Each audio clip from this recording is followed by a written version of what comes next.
In the year and then some since my last collection of 1920s Hollywood articles, we've covered so much more ground that I just had to make another one, just like my other compilations. So this one's for viewers out there who like long-form content. It seems like YouTube likes recommending these long ones more than the short ones anyway, so be sure to share it around if you enjoy it. And let's get into it.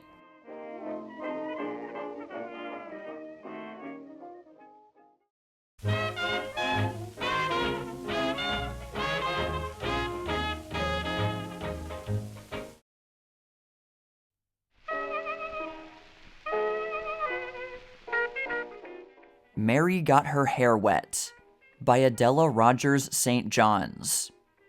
Photoplay, July 1921.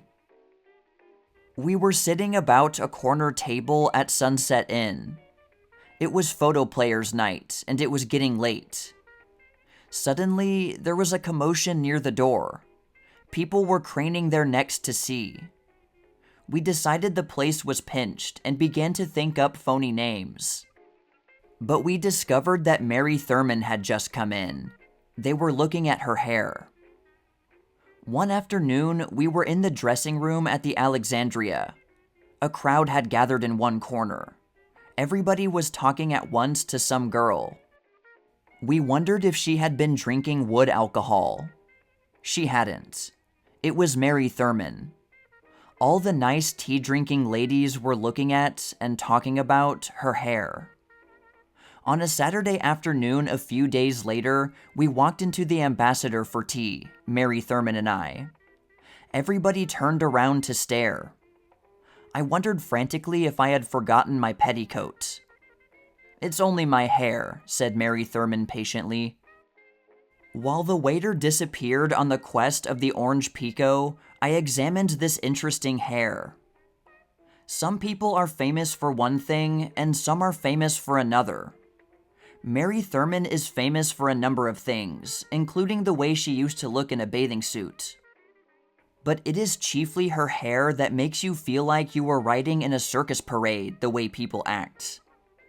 It is very wonderful, that hair. No wonder even Cecil DeMille turned around to stare at it. He did once. Mary told me so. It is Paris. It is Egypt. It is Hollywood. It is the Italian lakes. Whether or not it is beautiful, I do not know. To me, it suggests Cleopatra barbered on Hollywood Boulevard. It is the last word in chic, in fashion. It is so startling it annoys, so gorgeous it allures. I don't like it a bit, and I adore it. It is an Irishism. Maxfield Parrish designed the set, and Lawrence Hope wrote the scenario for it. I looked at the other women near us, a debutante with fluffy golden curls, a New Yorker with elaborate black coiffure under a drooping hat, Marcel's, bobs, puffs, rolls, curls, slicks, there were all types. Then I looked back at Mary Thurman's. She had taken off her big white hat and flung it on a chair. It was very warm in the tea room. It looked as simple, as natural, as restful as a wheat field. It is a rich, deep red with a sheen of pansy purple velvet. It has an aliveness that makes you wonder if you would get an electric shock by touching it.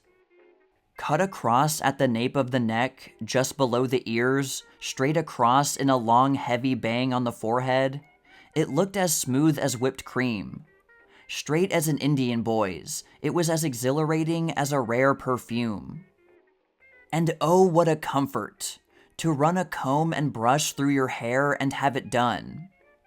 It was a great idea, Mary Thurman's hair. And like most great ideas, it was born of a trifle and an accident, i.e., Mary got her hair wet. She told me about it, touching each syllable in her funny, careful way, precisely and delicately. Her speech has a pedagogic flavor. I went to the beach to swim one day, and I got my hair wet. It was just bobbed then, and I kept it curled all over. I was terribly worried when I found I couldn't get it curled and had to go out that way with it hanging straight.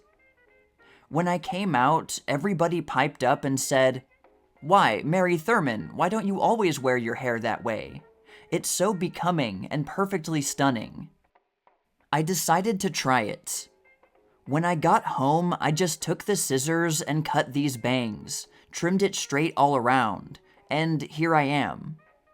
Some people say it's great, and some say it's terrible, but it's a great comfort. And it is unusual, isn't it? I agreed. Whether it is too unusual to become a fashion, I don't know.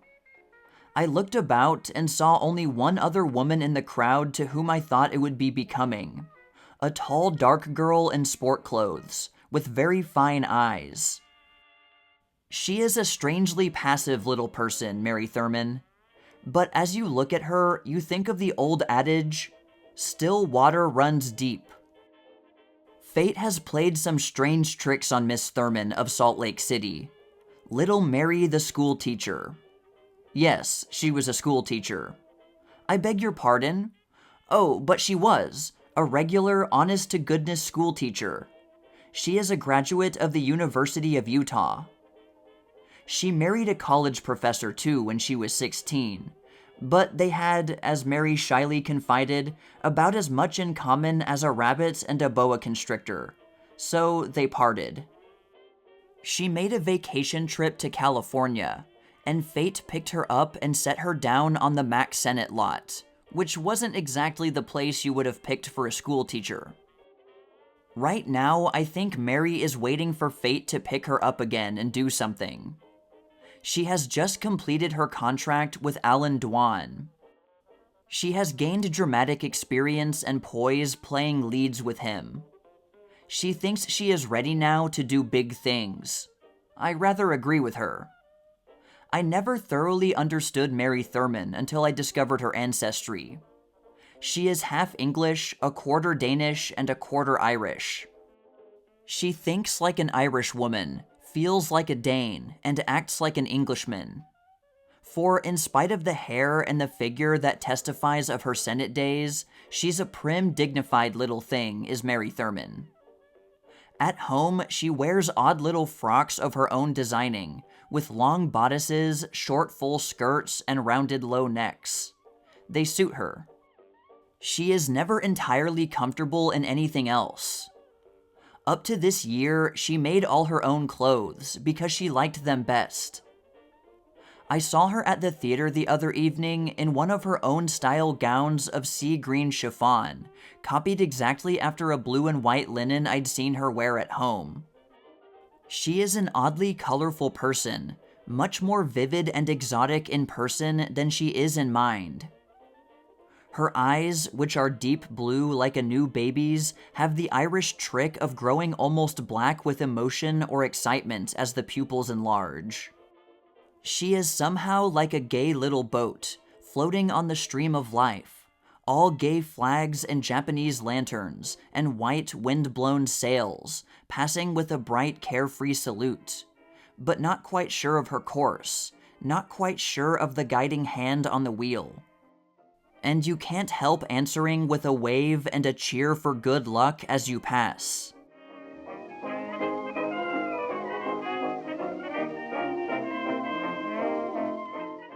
That Octopus Gown. Photoplay, September 1921. Octopus. A molluscous animal having 10 long arms furnished with sucking cups, by means of which it attaches itself tenaciously to other bodies, 2 of these arms being longer than the rest.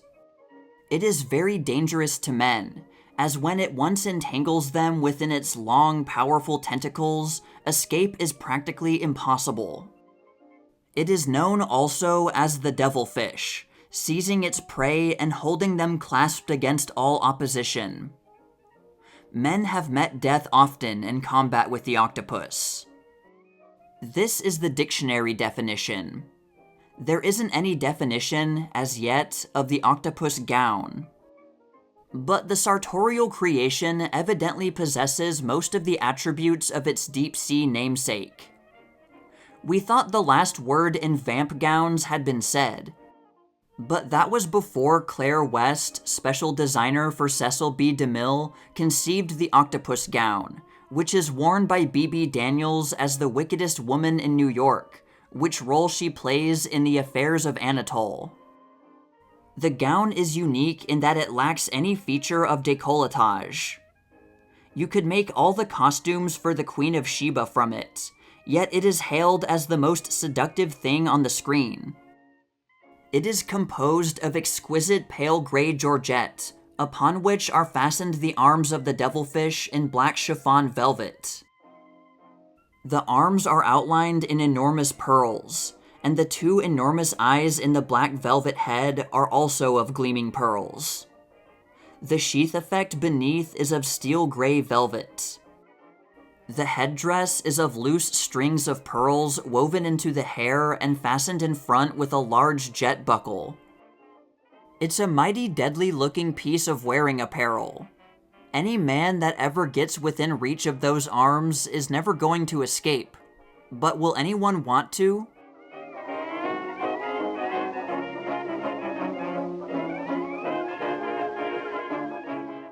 Music Hath Charms. Motion Picture Classic, February 1924. Of all the liberal arts, said Napoleon the Great, it is music which has the greatest influence over the passions.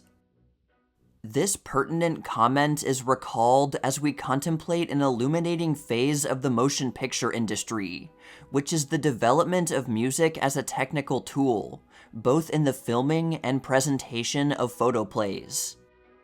Music and drama have always been more or less closely allied, and as far back as Shakespeare and his fellow dramatists of the Elizabethan period, which was preeminently an age of minstrelsy, plays were studded with exquisite lyrics to be sung to music. In fact, in glancing through Shakespeare's few stage directions, there will be found many such orders as music and song, clearly showing his idea of combining the two arts in telling a story. The dramatic use of music probably had its birth in the early melodramas, which interpolated incidental melodies to create atmosphere and heighten certain effects. The suggestion of the raging storm, the villain's deadly work, and the pensive homecoming of the lovely heroine. All these were intensified by descriptive music.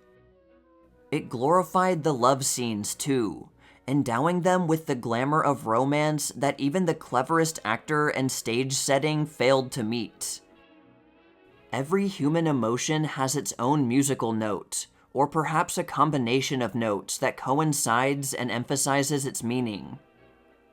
Richard Wagner's wonderful success in setting great dramatic themes to music is given a concise description by Bernard Shaw, an ardent admirer of the composer.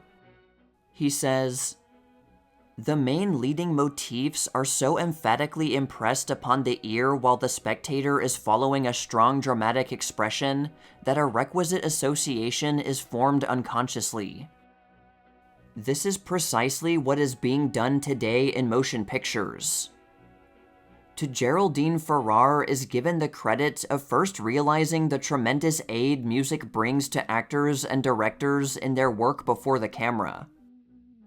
When she began filming her operatic success, Carmen, Miss Farrar found it impossible to get into the spirit of the story without the familiar music, and asked that the score be played in the studio the same as if she were acting in the theater. Now there is seldom a scene demanding emotional expression that is made without appropriate musical setting. The great studios in Hollywood regularly employ many skilled musicians, ready with a large repertoire in order to meet all dramatic exigencies. While large orchestras are frequently needed for certain elaborate scenes, the usual combination consists of a piano or movable organ, violin, and cello, which furnishes the accompaniment for the tense moments that thrill thousands of film fans throughout the world. Under this influence, the actor loses his self-consciousness and readily drops into a natural grace, as well as responding to the rhythm emotionally.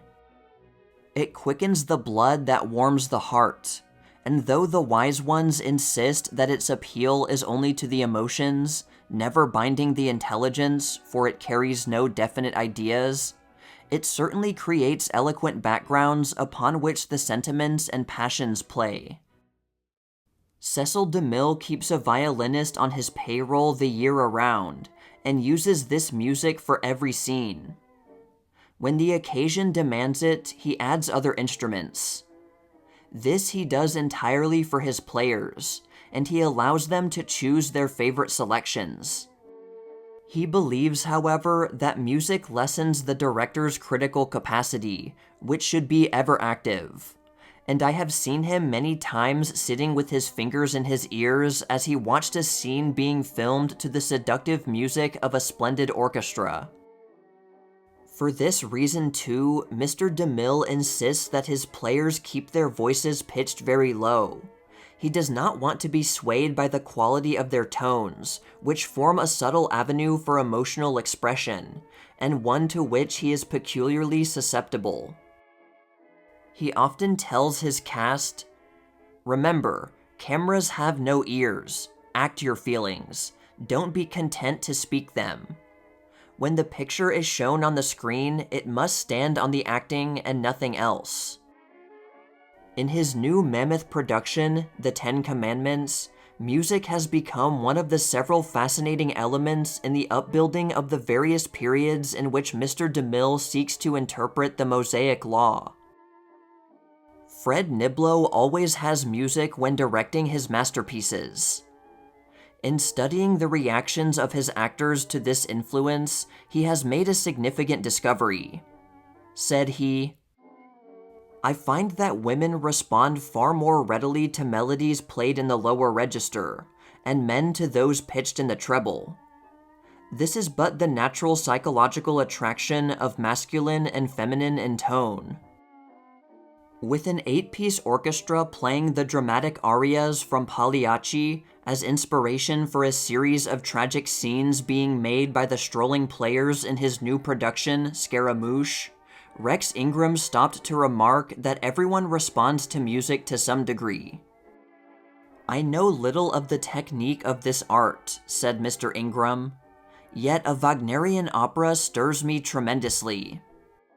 While I invariably use music in my scenes, delving into the preferences and prejudices of my players to find what moves them, I believe it must be used carefully, for it gives a false stimulus to the action.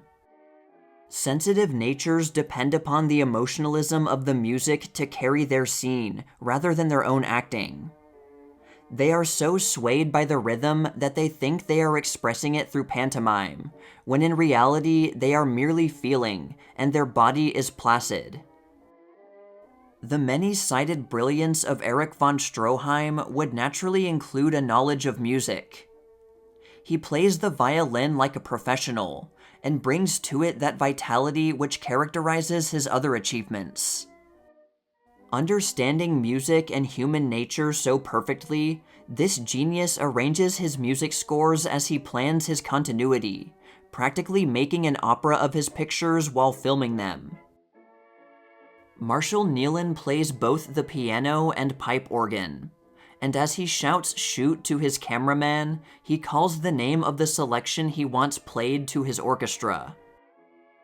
It would seem once a Russian, always a Russian, so far as music is concerned, for Theodore Kozlov and Madame Nazimova both demand those glorious melodies of their native country, the works of Tchaikovsky, his Chanson Triste, Meditation, Rubinstein, his Barcarolle, Melody in F, for their big moments. Though Mary Pickford loves music and insists on real artists for her orchestra, she does not need this aid to stimulate her emotions. I rather doubt the wisdom of too much music on the set, for it causes a false estimate of our own work. Miss Pickford pondered the question, wrinkling her pretty forehead. While we were on location filming Tess, we discovered that one of the truck drivers played a mouth organ. He had a list of favorite tunes like Shall We Gather at the River, Buck and Wing, and Swanee River, and these were inspiration for most of my scenes. Mary especially likes Charles Wakefield Cadman's Land of the Sky Blue Water, while the minor strains of Massenet's Elegy make a profound appeal to her susceptible little heart, and many of those wistful, poignant moments that live in our memories were enacted to these melodies. Warner Baxter makes the girls' hearts go pit-a-pat to operatic selections. He once shone in musical comedy, and let the orchestra burst forth with Kiss Me Again, or Oh Promise Me, and there's no holding Warner. Cullen Landis says he's afraid his emotions are jazzy, for it takes such classics as Livery Stable Blues or 3 o'clock in the morning to make him emote. Milton Sills takes his arts separately. He is not moved by music during his work, and if he could have his way, there would be none. This may be the result of his discriminating taste, for unless the music exactly supplements his mental balance, he finds it disturbing rather than helpful. Lewis Stone confesses the chief good it does for him is to put a spark of life into the barn-like skating rink atmosphere of the large studios. We respond to music just as a column of soldiers quicken their steps to the cheer of the drum corps, he said. Gloria Swanson loves luring waltzes, and visions of Salome thrill her. Anita Stewart asks for Chrysler's Old Refrain and the Meditation from Thais. And the immortal songs of Schumann, Grieg's Melodies, and Liszt's Lebensraum breathe romance to Leatrice Joy. Each player has a favorite. Each responds to the wave of tonal language of the keyboard. But whatever it is, it must always build with the action to the climax, and wholly coincide with the drama. There must be no obvious break in the emotional urge of the actor. The extent to which music has become an important adjunct to the motion picture industry is shown by the elaborate programs that accompany our photoplays when exhibited on the screen. There must be music to help carry the theme of the story and the spirit of the dramatic efforts of the players to the spectators. This has led to a fascinating new art of welding together illuminating excerpts from every source into magnificent interpretive scores. But as Kipling says, that is another story.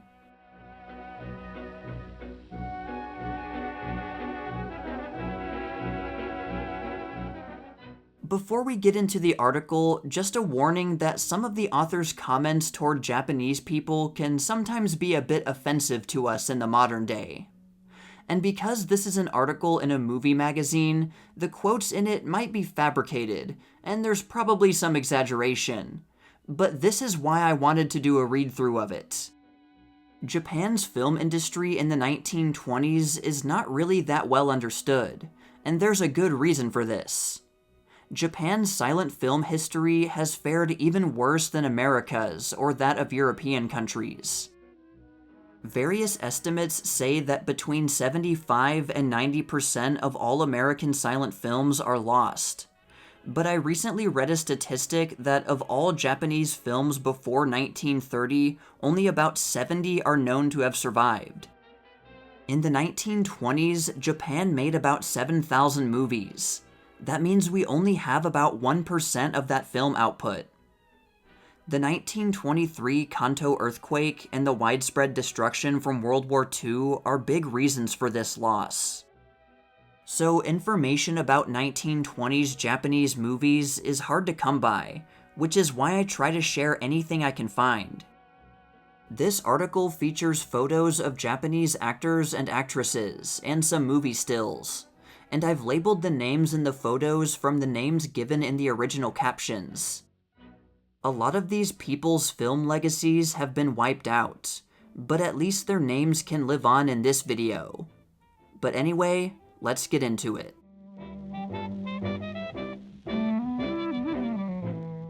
Are American movies corrupting Japan? Motion Picture Classic, December 1927. My lord, I am prepared to obey thy august will in all things. So once spoke the Japanese daughter to her honorable father, or the Japanese wife to her honorable lord, as she bowed her insignificant and most unworthy self submissively before the heaven-decreed authority of the male. For thousands of years, the women of Japan have obeyed their fathers and the husbands their fathers chose for them without question. Then came American motion pictures, in which the virtue of womanly obedience is not conspicuously celebrated. In 15 years, they have taught Japanese women flirtation, flapperism, infidelity, and all the other delightful pastimes of civilization. Alas, lamented a Tokyo businessman to Francis X. Bushman on his recent trip to Nippon, everything has changed. Our ancestors would not recognize our country now, since your honorably immoral motion pictures have corrupted our women. Once our girls were modest, obedient, and self-sacrificing. They wore clothes that covered them.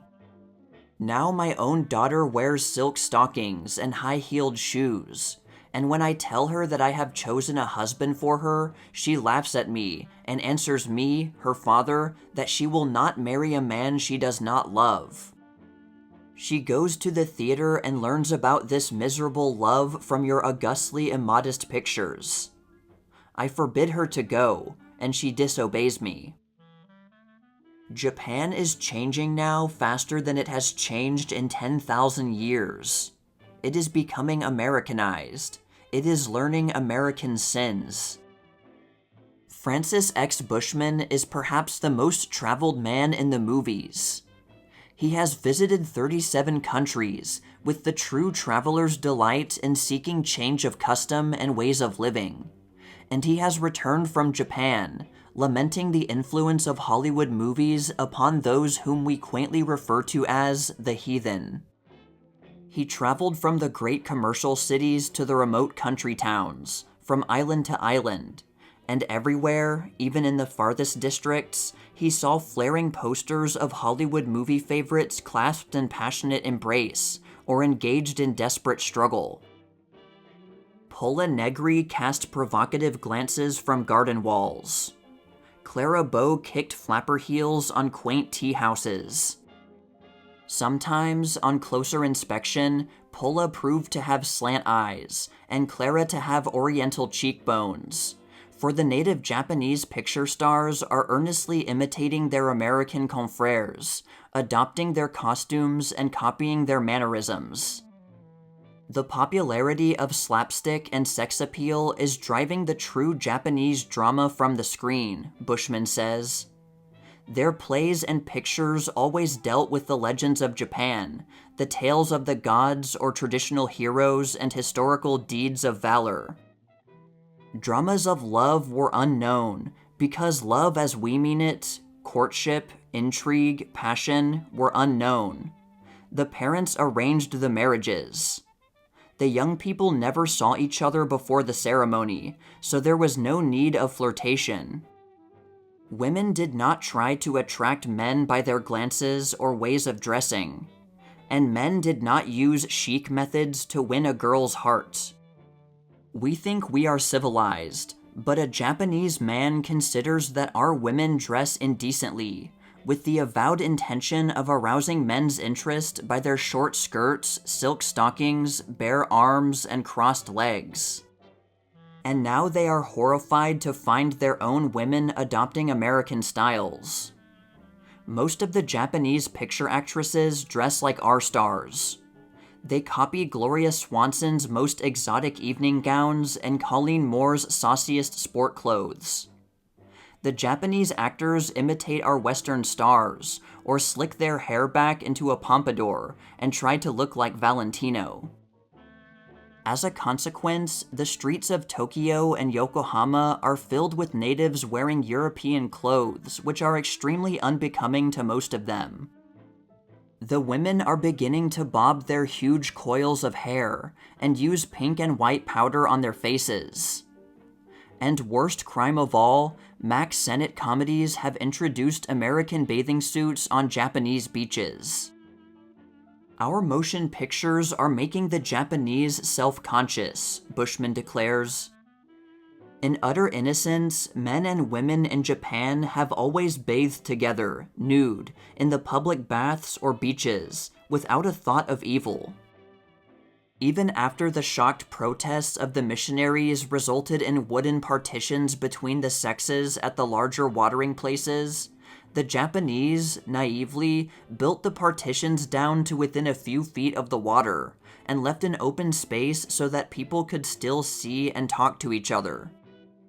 But they are beginning to learn from suggestive scenes in motion pictures that nudity is naughty and is considered a matter for sly looks and shame.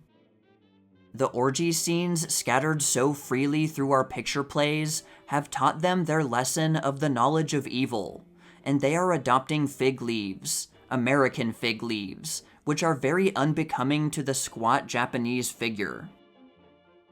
There are more motion pictures made in Japan than in the United States, Bushman discovered.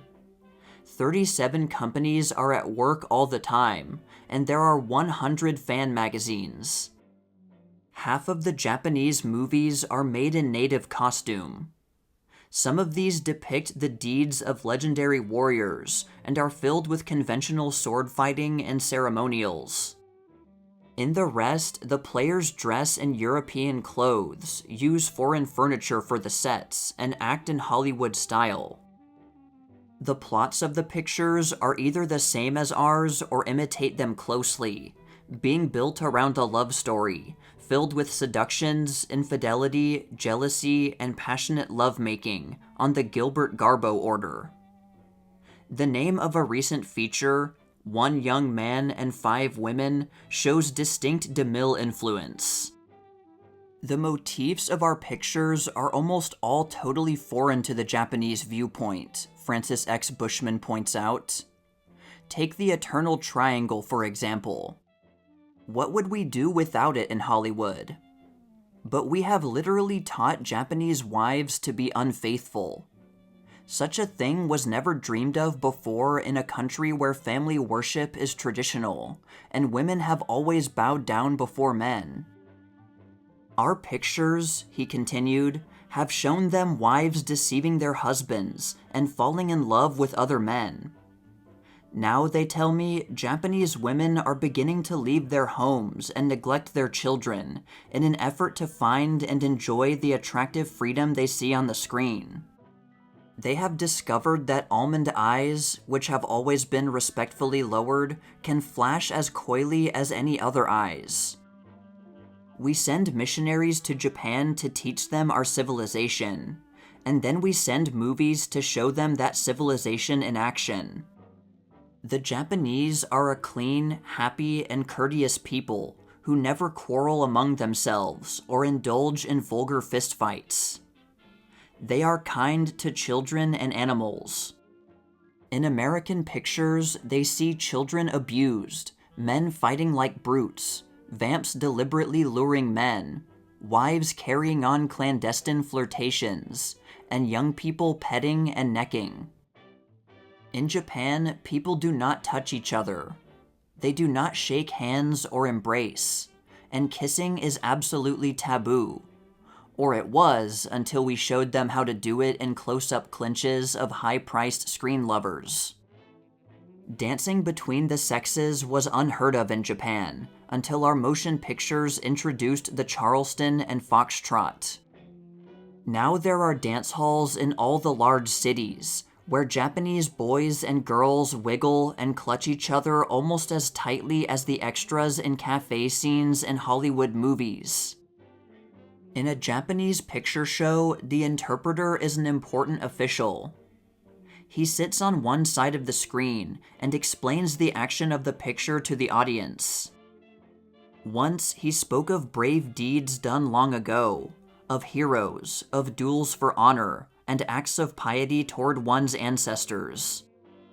Now, sitting cross-legged on his mat of rice straw, he chants of vamps and villains, of sheiks who abduct beautiful damsels, of ruined maidens, of husbands and wives and the other woman or the other man.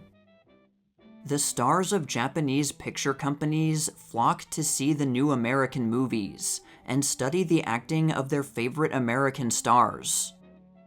Shizue Natsukawa is the Nipponese Norma Talmadge and has lately played in a Japanese version of Camille. The Lillian Gish of the Flowery Kingdom was for many years Sae Kamujama, the sister of Sojin. The greatest matinee idol of the Japanese public is Demme Suzuki, who, with his dark almond-shaped eyes and wavy pompadour, is handsome enough to compete with any American movie hero. Monty Blue is Suzuki's model, and he often wears sombrero and rides a horse in outdoor pictures. Charlie Chaplin has an exact duplicate, derby, shoes, cane, tramp pants, and all. Yet, Americanized as the Japanese screen is becoming, there are still fans in Japan who do not wholly approve of American movies. Esther Ralston received a letter from one of them the other day. "Please tell me, are you good girl or bad girl?" the letter began severely. "Do you like to make immodest scenes which you have in your pictures? Can you make love scene like I see in American Picture and still remain good girl?"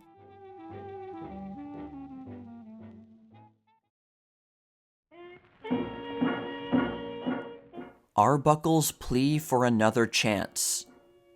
The Literary Digest, January 13th, 1923. Will Hayes's Christmas pardon of Fatty Arbuckle is a brazen insult to the American people, or a Christian appeal to the people's conscience to give the fallen star a chance to rehabilitate himself in the popular esteem, according as the comedian's case and its effects are viewed in the public eye. In the opinion of the Indiana News Sentinel, Fort Wayne, neither Will Hayes nor anyone else is going to salvage the stinking lot of corruption sewed up in the suppressed Arbuckle films. But the little czar of moviedom insists on his pardon as a moral obligation, and Arbuckle himself quotes these words of Christ: "As ye judge, so shall ye be judged." However, a storm of protest broke over the country on Mr. Hayes' announcement that Arbuckle was to have another chance on the screen. Hard words are used, and Joseph M. Schenck, the producer who announces he will employ the erstwhile favorite, declares, "It is not Christian-like of ministers to condemn Arbuckle before he has been heard." On the other hand, the unfortunate breakdown from the effects of narcotics of another film favorite so complicates the case as to revive criticism of Hollywood as the graveyard of virtue, that it is asked whether Mr. Hayes is employed by the movie industry at $150,000 a year to act as a broom or a whitewash brush. The story of Arbuckle's downfall needs no repetition here.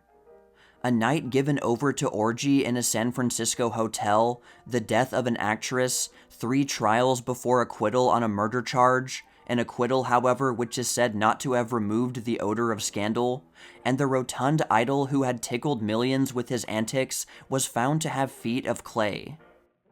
He was banished from the screen kingdom by Mr. Hayes, his pictures were withdrawn, and his contract with his producer was canceled.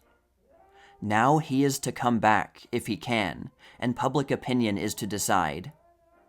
In announcing that Arbuckle was to have another opportunity, Mr. Will Hayes says, "Every man in the right and at the proper time is entitled to his chance to make good. It is apparent that Roscoe Arbuckle's conduct since his trouble merits that chance. So far as I am concerned, there will be no suggestion now that he should not have his opportunity to go back to work in his profession. In our efforts to develop complete cooperation and confidence within the industry, I hope we can start the new year with no yesterdays. Live and let live is not enough. We will try to live and help live." The comedian accepted the proffered opportunity, saying, "I am very grateful to all those who are helping me, and I will prove myself worthy of their faith in me." But a wrathful din which grew as announcement of the pardon gained in publicity immediately broke about his ears. The Los Angeles District Federation of Women's Clubs opened the chorus of indignation by reaffirming its opposition to Arbuckle's return to the screen, and saying that the testimony at his trial was of such a character as to bar him forever from appearing before a decent, self-respecting public. The opposition spread rapidly throughout the country and was recorded in volumes of press dispatches. The mayors of several leading cities are reported to have voiced their disapproval of the whilom favorite's return to the movies, and strong protests have been raised by clergy and church organizations, by women's clubs, by associations of motion picture owners, and by such representative bodies as the National Education Association, the YMCA, and the National Catholic Welfare Council. Motion picture exhibitors are also in the opposition bandwagon. Those of eastern Pennsylvania, New Jersey, and Delaware are reported in press dispatches to have officially banned the showing of Arbuckle films in their theaters until the public wants him back. Telegrams coming to the national offices of the Motion Picture Owners of America indicate, says Sidney S. Cohen, president, a general opposition to the return of Arbuckle to the screen. As the public alone constitute the judges of what should or should not appear on the screen, the American people will determine whether or not they want Arbuckle films. No act of any official can make up the public mind in this matter. Turning to the voluminous editorial comment on the consequences of Arbuckle's escapade, it appears to be preponderatingly against his return from exile. "Sorry as we may be for the man's downfall," says the Grand Rapids Press, "Arbuckle's appearance on the silver sheet cannot fail to recall to practically every man, woman, and child in every theater which leases his films the details of the Arbuckle party in San Francisco and the salacious evidence at the trial. The righteous gentlemen behind the pardon talk as though the only question were that of being good to Arbuckle," comments the Adrian Daily Telegram. "How about the feelings and the morals of the millions before whom they propose to thrust Arbuckle's picture and personality? As to Mr. Will Hayes, we would only add that now we know he was intended to be a whitewash brush, and he is. It may be true that Arbuckle has behaved himself since his acquittal," says the Pittsburgh Gazette-Times, "but that does not operate to prevent recalling to mind the incidents which led to his prosecution. To portray him on the screen is to place him in the light of having been guilty of a mere indiscretion which should be overlooked in the interest of art. The effect could not be otherwise than bad, and Mr. Hayes's attitude does not improve the situation." Noting that the comedian was tried on a charge of homicide, not for the irregular conduct which preceded a woman's death, the chief thing that makes him unfit as an entertainer for children or adolescents, the St. Paul Pioneer Press agrees that there is no question of Arbuckle's right to live a respectable life. But it does not follow that he has any right to recover such special advantages at the expense of jeopardizing the morals and mental integrity of millions of impressionable young persons. His prosperity is as nothing compared with the welfare of a generation. And if his moral welfare is a matter for our consideration, the Chicago Evening Post would be inclined to recommend another kind of job. The fact that it might be less to his liking and considerably less lucrative would be good for his soul. However, Arbuckle is not without his defenders. The sum total of Christian philosophy glows in Mr. Hayes's happy phrase, "live and help live," remarks the Denver Times. The phrase breathes the very spirit of the Golden Rule, which would have men do unto others as they should do unto them. And there is more than the future of Arbuckle at stake. If the corpulent comedian shall reveal, after all, beneath the boisterousness and uncouthness of his slapstick art, those qualities on which Mr. Hayes is depending, he will be aiding the moving picture industry as a whole and improving its ethical tone. It is one thing to excuse his evil conduct, says the Baltimore Sun. It is another to say that because of his misdeeds he shall not be allowed to earn a living in the only trade in which he is skilled.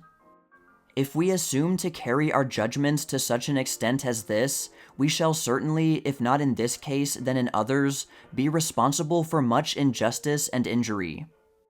It is plainly a moral question, thinks the Springfield Union. Also a question of the attitude of sinners toward the sinner. We are, or assume to be, a Christian people, and this is a question of Christian morality, and there must be a Christian answer. What is it? It is by no means a new question, and it was answered of old. Then came Peter to him, and said, Lord, how oft shall my brother sin against me, and I forgive him? Till 7 times? Jesus saith unto him, I say not unto thee, until 7 times, but until 70 times 7. As ye judge, so shall ye be judged, recites Arbuckle in an appeal, in which he says that the third jury not only acquitted him, but found, the jurors stated, that there was not the slightest proof adduced to connect him in any way with the commission of a crime. So he declares, But even supposing that I had not been able to establish my innocence, but that I were conscientiously endeavoring through an orderly life to atone for mistakes, would I not be entitled to an appeal for forgiveness according to the Scriptures, the letter of which so many in the pulpit seem to observe, and the spirit of which some in the pulpit seem to ignore? It is not difficult to visualize at this time of year, which commemorates the birth of Christ, what might have happened if some of those who heartlessly denounce me had been present when the Savior forgave the penitent thief on the cross in words that have influenced the human race more than any other words ever uttered. Would not some of these persons have denounced Christ and stoned him for what he said?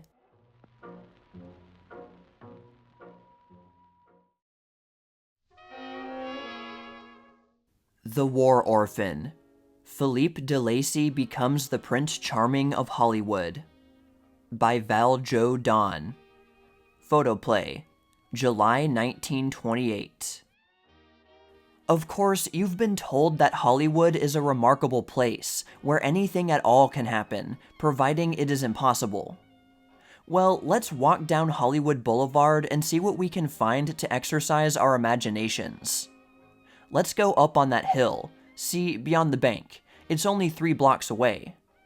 The road winds all around the hill. There aren't any sidewalks because the people who live up there don't walk. But there are the cutest little houses along both sides of the road. And clear at the top of the hill, I'll show you a little brown house by the side of the road. If it were any closer to the road, it would be under it. As it is, you have to climb down from the road to get upstairs in the house. Maybe the road is trying to hide the house because there is a curse on the house. Such a queer curse. I know you would never guess it. It is beauty. The house was built by the girl who was too beautiful, but the boy who was too beautiful lives there now. The girl died before she had lived in the house a year. The boy has several times been so close to death that he could have reached out and shaken hands with the bony specter. I am afraid my story is still going to sound like a fairy tale, even after I tell you that the house was built by Barbara Lamar, and that the little boy who was too beautiful to play anything but prince roles, or so the directors thought until recently, is Philippe de Lacy. If I were to tell you that this little boy and his 55-year-old father never so much as shared a breath on the same planet, that a bomb robbed him of his home and 17-year-old mother when he was 2 days old, that he spent the first 16 months of his life in a filthy shell hole with nothing to eat that could be called food, and with bursting projectiles for lullabies, which often left him unconscious from exhaustion, And if I should add that this little boy was rescued and raised by a nurse, and that he would be a moving picture star in 40 seconds if she would give her consent, many voices would cry, "Publicity" and "Piffle."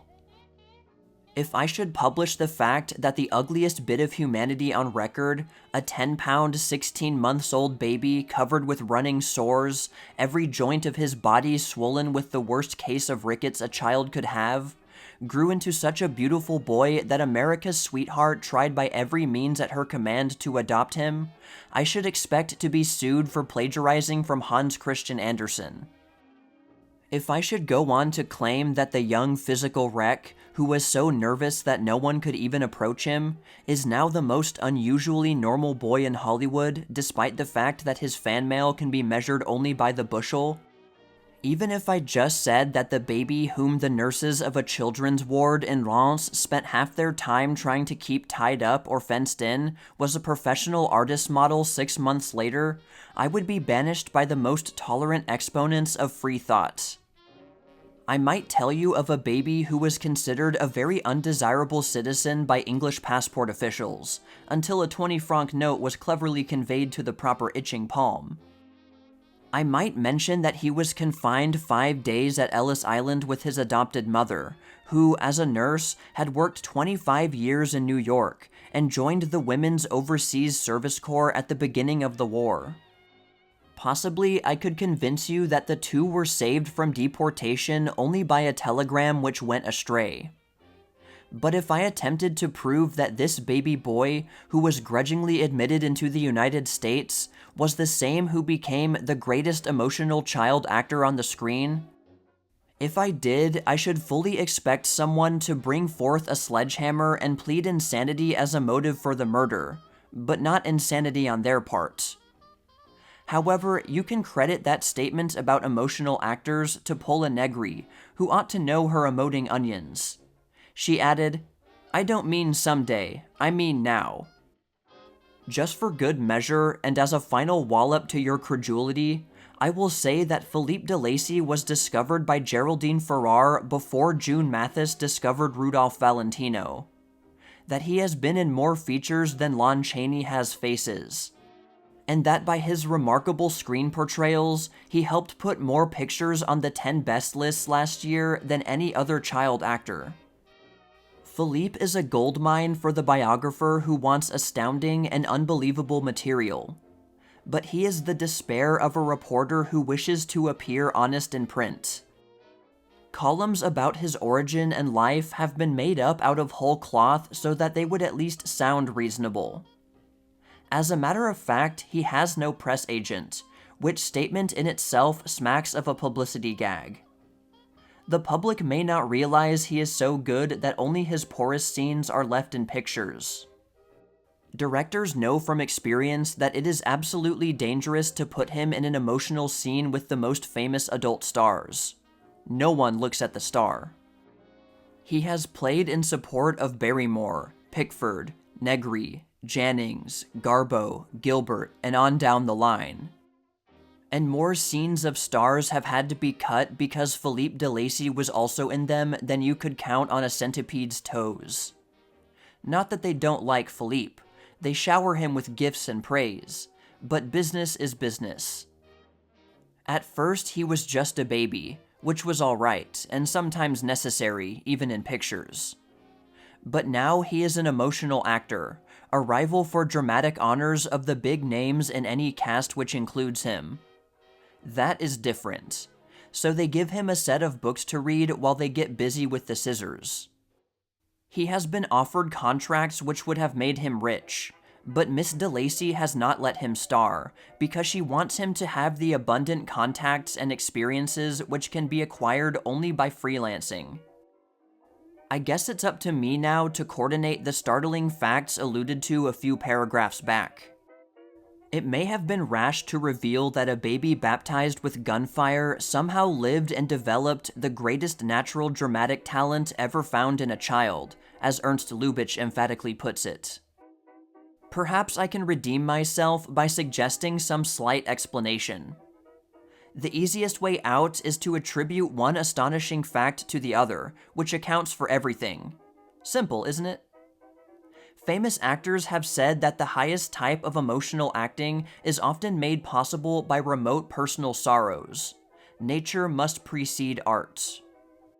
No one can simulate suffering without an intimate experience with grief. Is Philippe de Lacy able to portray heart-rending pathos so convincingly because he ran the gauntlets of the most profound human emotions before he was able to talk?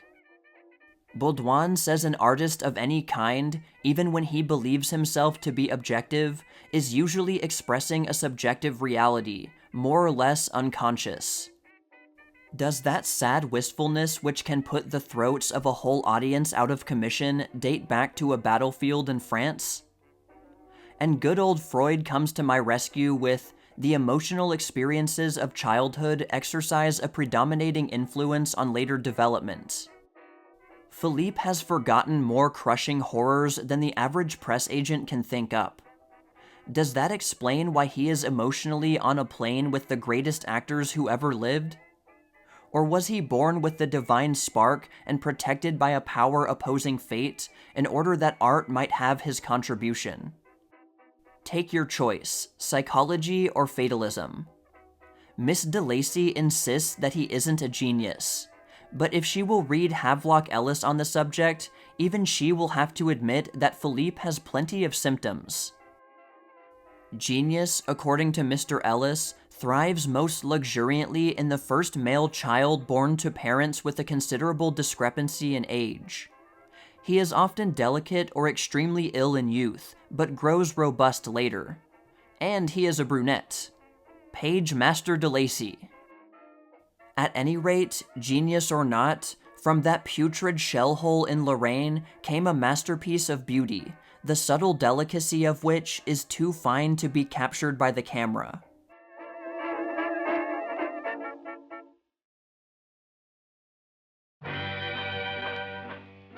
An open letter from Valentino to the American public.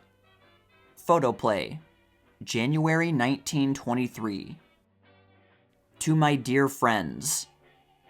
In the past few months, I have received many thousands of letters from my friends in the motion picture audiences of America, asking me why I had ceased to make pictures and what I intended to do in the future.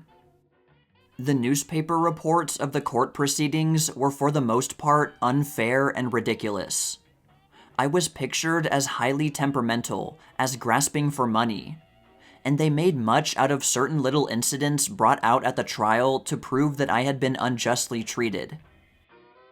It is a great privilege, therefore, to be able to talk to you through the pages of Photoplay magazine, for which I have a great admiration, because it has always been fair and impartial to producers, actors, whether they are stars or not, authors, and directors. It was you, the fans, who made me. When I played Julio in The Four Horsemen, no one in the industry expected me to become a star. I did not dare hope for such a thing. But you discovered me and created me. Your kindness came to me at a time when it seemed that things could not be more desolate. You made theater managers know me, and you caused film magazines and newspapers to be conscious of me. I am more grateful than you will ever know. It is a great honor, but a greater responsibility. Idols are created to be shattered. My pedestal is at present a little too high to be entirely comfortable. I feel too humble for such an altitude. In the very nature of things, I know that I cannot occupy such a position very long. But before I fall, I hope to bring you my little best, as my gesture of thanks for all that you have brought to me. You write and tell me that I bring romance into your lives. You say I give you color and beauty and dreams. I wish that I had more English words at my command to express to you what such a faith in me means. It is so difficult for me to show you that this has not made me proud of myself, but rather very humble and eager to serve you. Please do believe that. Perhaps I can best explain it by saying that it makes me feel that personally I do not matter. I feel as though I were simply a medium through which these things were being given to you. It is that I feel quite unreal. The Rudolph Valentino you have brought forth is very different from the Rudolph Valentino who actually is. I assure you he is quite a commonplace fellow. But this other Valentino, this shadow personality, must dedicate himself to the work you expect of him. For him, there is only work, constant creative work. He must strive to be that character whom you want to see. He must try to show to you the beauty and joy of love, the radiance of life, and the tragedy of death. He must try to live for you those dreams that you may not have been able to work out for yourself. He can no longer belong entirely to himself. Were I an artist working in any other medium, I could give to you, as far as my ability would permit, whatever product I desired. Were I a painter, I could choose my own colors. Were I a musician, I could play my own melodies. Were I a Rodin, I could try to create for you a hand of God. But I am only an actor on the screen. As such, I am dependent upon my producers. When my producers in November 1921 offered me a contract, I knew nothing whatsoever about the film business. I knew only the acting end, and very little of that. I had never before worked save on the picture-to-picture basis. Therefore, when they told me not to bother with details, that everything would be arranged as I wanted it, I signed without further hesitancy. I did not bother to investigate. I was not a good businessman. My contract called for $1,250 a week.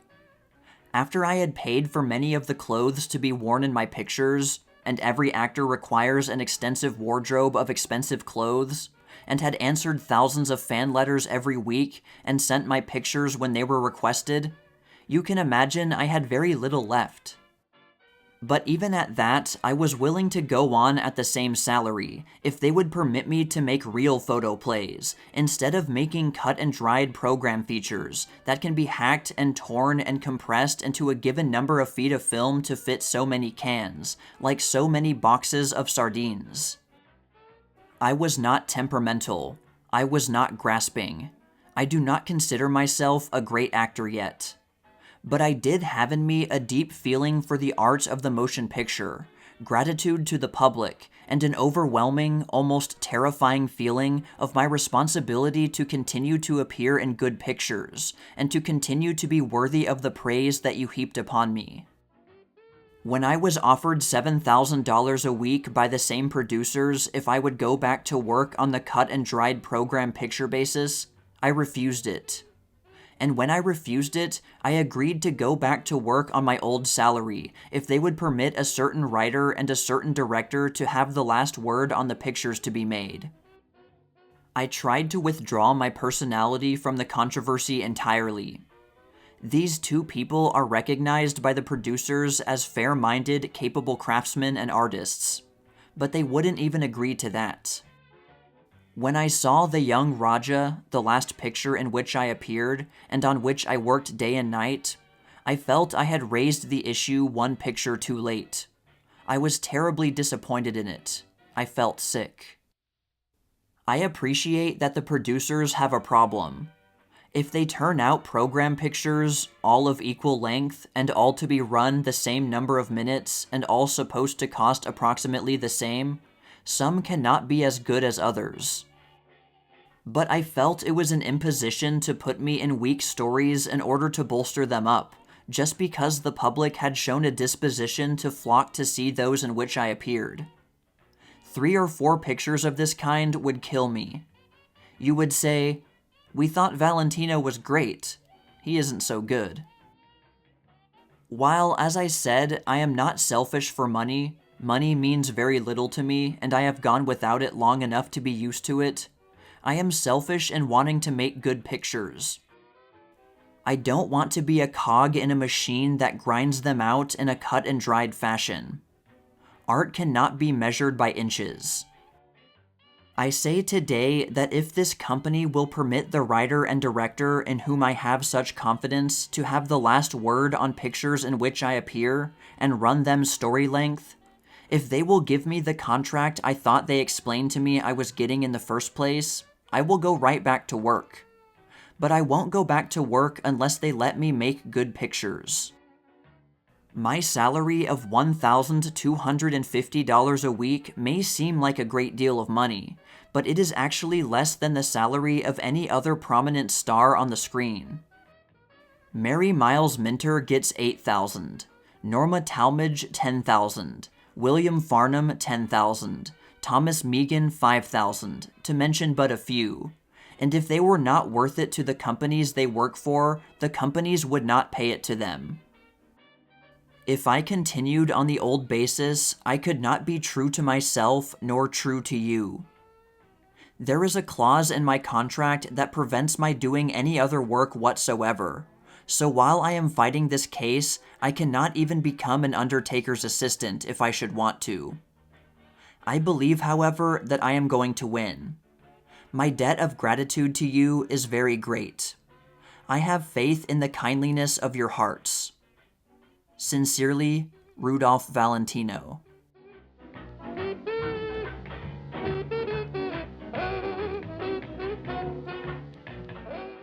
Striking movie effects and how they are produced.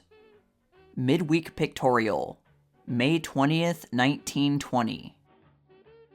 The immense development of the moving picture industry in this country, the intense competition, and the demands of audiences that are growing more and more critical and exacting tax the ingenuity of moving picture directors to the utmost. The keynote of their work is realism, and every effort is bent toward giving productions that shall be exact in every detail.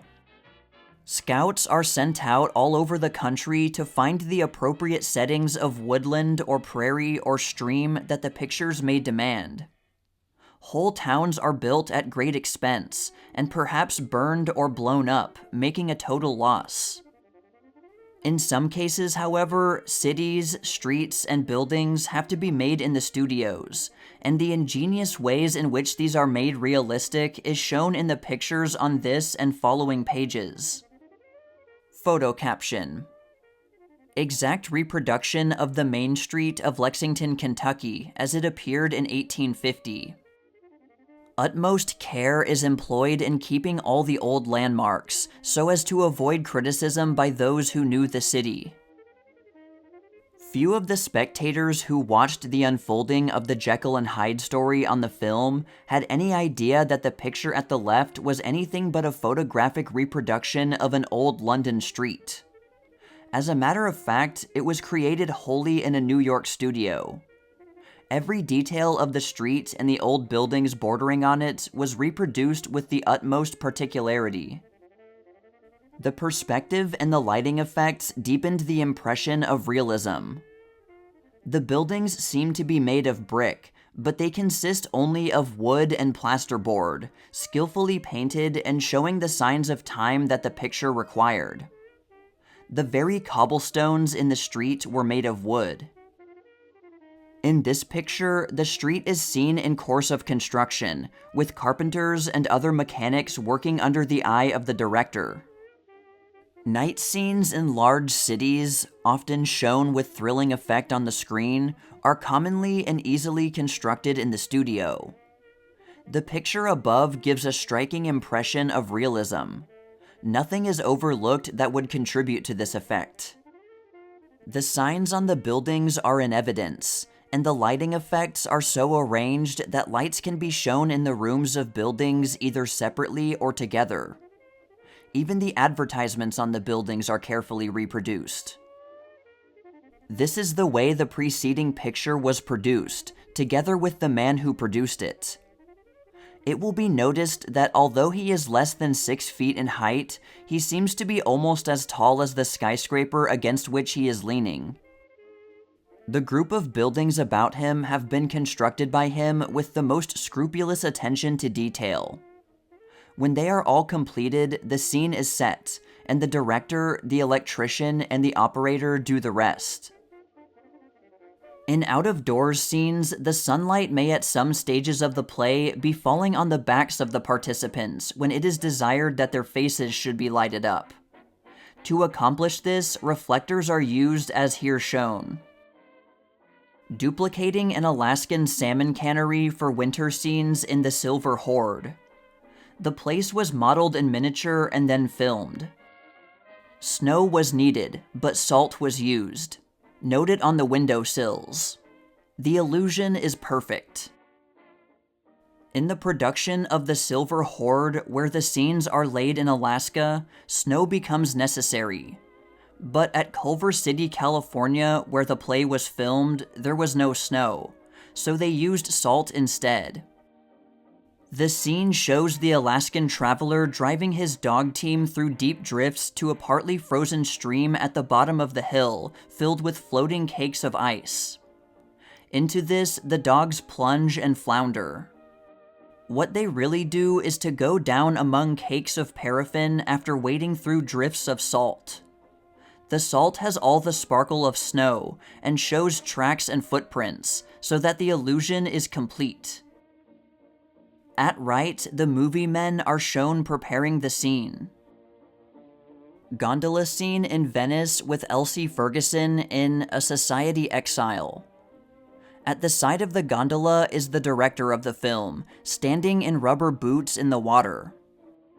The picture is not taken in Venice, but in a New York studio. When the picture is shown to the audience, the director, of course, will be conspicuous by his absence, but all the rest will show. If the mountain will not come to Mohammed, Mohammed must go to the mountain. And on the same principle, if the movie company cannot go to Venice, Venice must come to the New York studio. Studio in which the foregoing picture of Venice was constructed. The rubber sheet in the foreground will be filled with 2 feet of water and form the canal.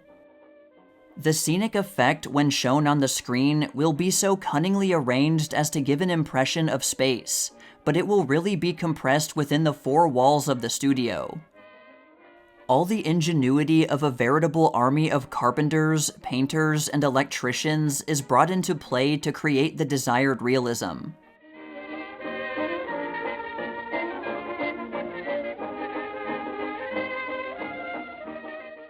Ingenuity of movie directors.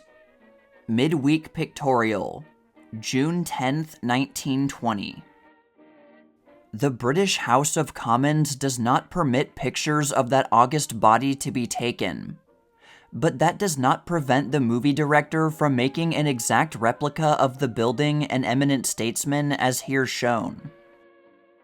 Audiences are often impressed by the restaurant and cabaret scenes, where whirling couples and jovial diners seem so natural and devoid of self-consciousness.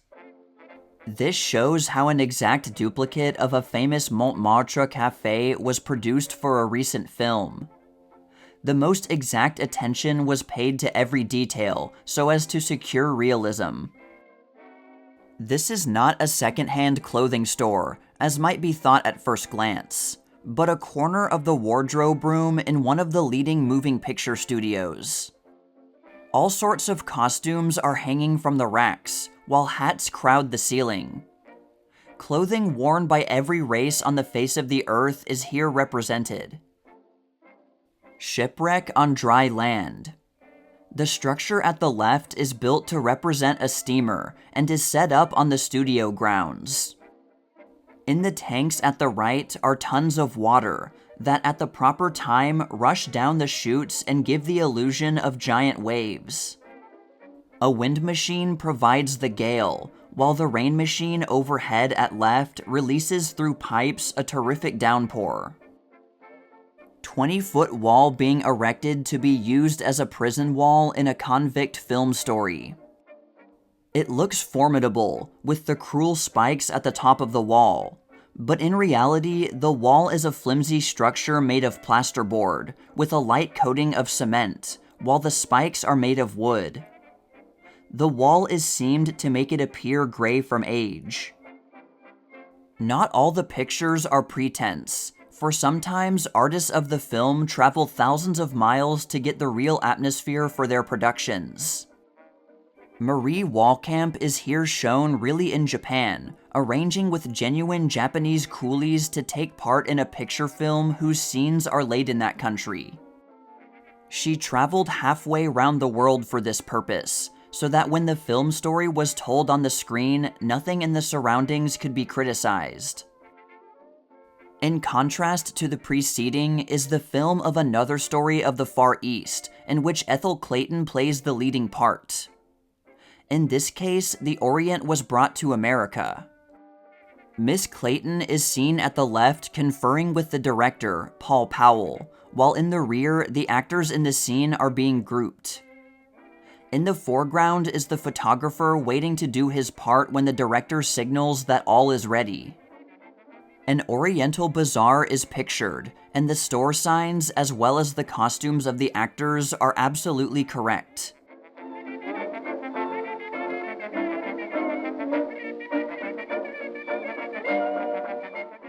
Clever devices and ingenious machinery by which effects are produced that delight the screen audiences.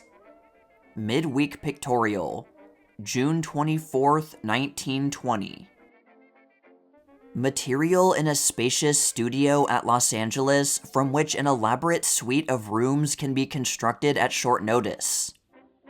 The lighting effects are of the best in that land of perpetual sunshine. If a night scene is desired, a system of ingeniously arranged lights can create a perfect illusion. Making a storm scene in the desert. The prairie schooner of the Pioneer is seen at the left coming up in the teeth of the storm. At the right is the storm-making machine, which sends out blinding clouds of sand and dust, which, combined with the real mountains in the background, make a convincing picture.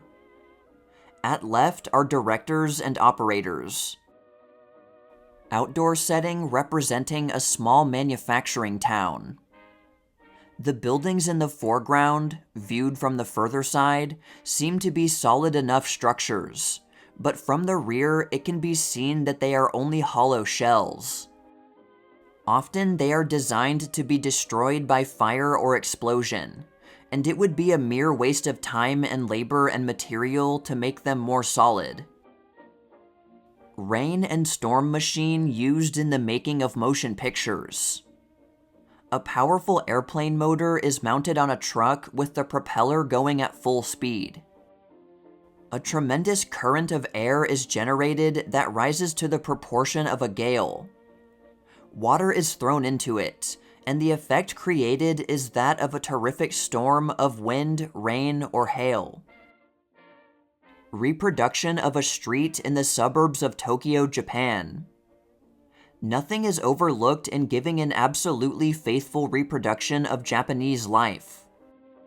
The street and store signs, the costumes, the jinrikishas, native tradesmen, traveling Europeans, quaint dwellings, and every other detail are given with exactitude. Yet the skies overhead are those of California. A Turkish scene used in the Virgin of Stamboul. This is not taken in Constantinople, as the uninitiated might readily suppose, but in Universal City, California. A vast number of supernumeraries are employed for these street scenes. The foothills of the Sierra Nevada form an admirable background for a scene representing almost any country on Earth. In this picture are seen the thatched huts of an African village. The palm trees have been set up hastily, but by the time the picture is ready for filming, all crudity will be removed, and the effect will be perfect.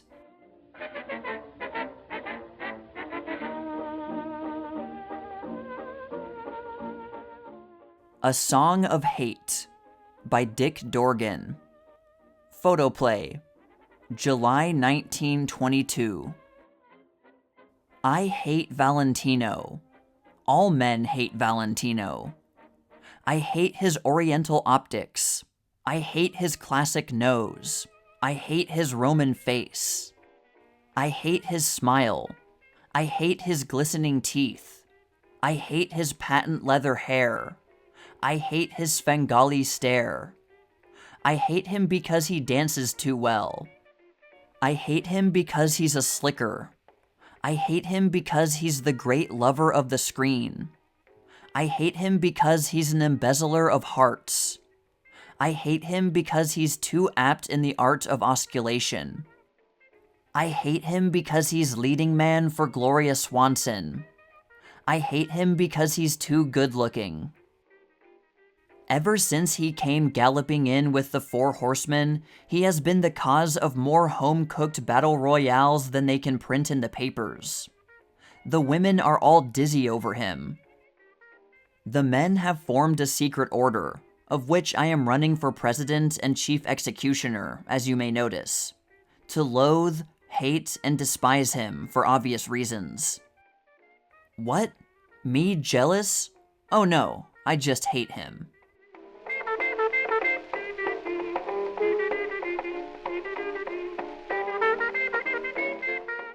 Big money, no education necessary. Be a press agent, meet all the stars. Photoplay, July 1924. Lesson 1. A publication will generally print a photograph showing a star reading a copy of said publication. Above photo of Blanche Sweet is perfect, except the magazine should be held right side up. Lesson 2. Fan mail is always a good subject, but Pat O'Malley's top photo mailers containing his autographed pictures should be addressed and the barrel entirely covered. Lesson 3. Automobile editors always crave pictures of famous stars with their brand new cars. Illustration shows Conway Tyrrell in correct pose for this type of publicity. Lesson 4. Endorsements by stars of articles of merchandise always offer a vast field for free advertising. Sylvia Bremer as she is pictured doing her week's wash. Lesson 5. Movie stars in domestic poses. Estelle Taylor is here illustrating the thought. This photo would have been splendid if the wrapper had first been removed from the loaf. Lesson 6. Snappy photographs of stars conveying the spirit of the different holidays generally get printed. Above shows Colleen Moore in a cute Thanksgiving pose. Lesson 7. Directors too can be given publicity by photographing them reading the script to one of the members of the cast. Maurice Tourneur offers a rare illustration of this.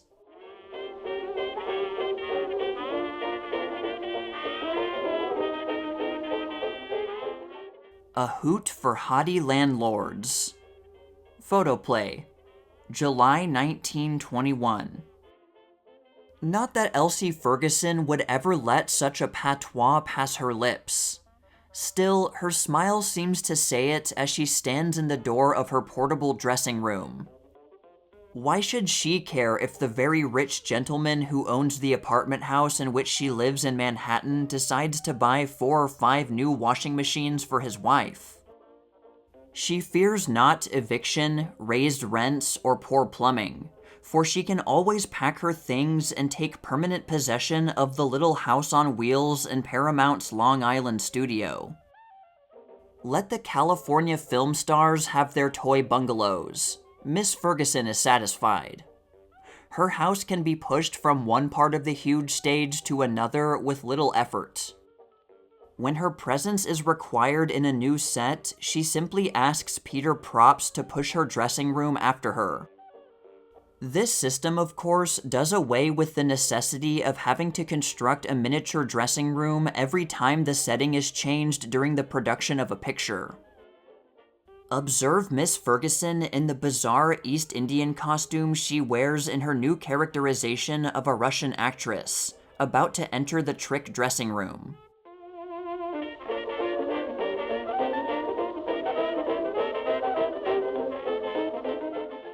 Page Mr. Volstead. Photoplay, July 1921. Wally's sartorial perfection does not match his expression. When gentlemen drinking wine look like that, their evening clothes never look like that. Isn't he the old scoundrel? He has told her that this is a bottle of Pommery Sea. Hush, be more respectful. When really it is mere cider. Tush, how obvious. One would fancy this to be a pathetic scene between husband and wife, or at least brother and sister. Nothing of the kind. The lady is simply the agent of the Society for the Prevention of Death by Wood Alcohol. We admit we're stumped. What is Elliot Dexter trying to put across?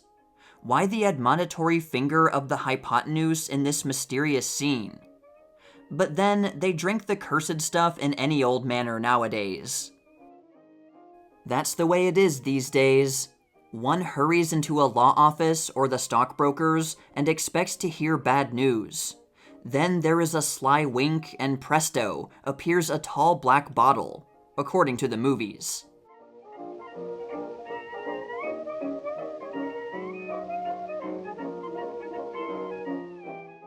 What a film first night looks like. Photoplay, April 1929. Need we name them? Oh well, for the benefit of a few benighted souls who require labels, here is one of Movieland's most romantic couples, the debonair Adolph and the fair Catherine. Catherine is wearing a becoming costume of cherry and silver.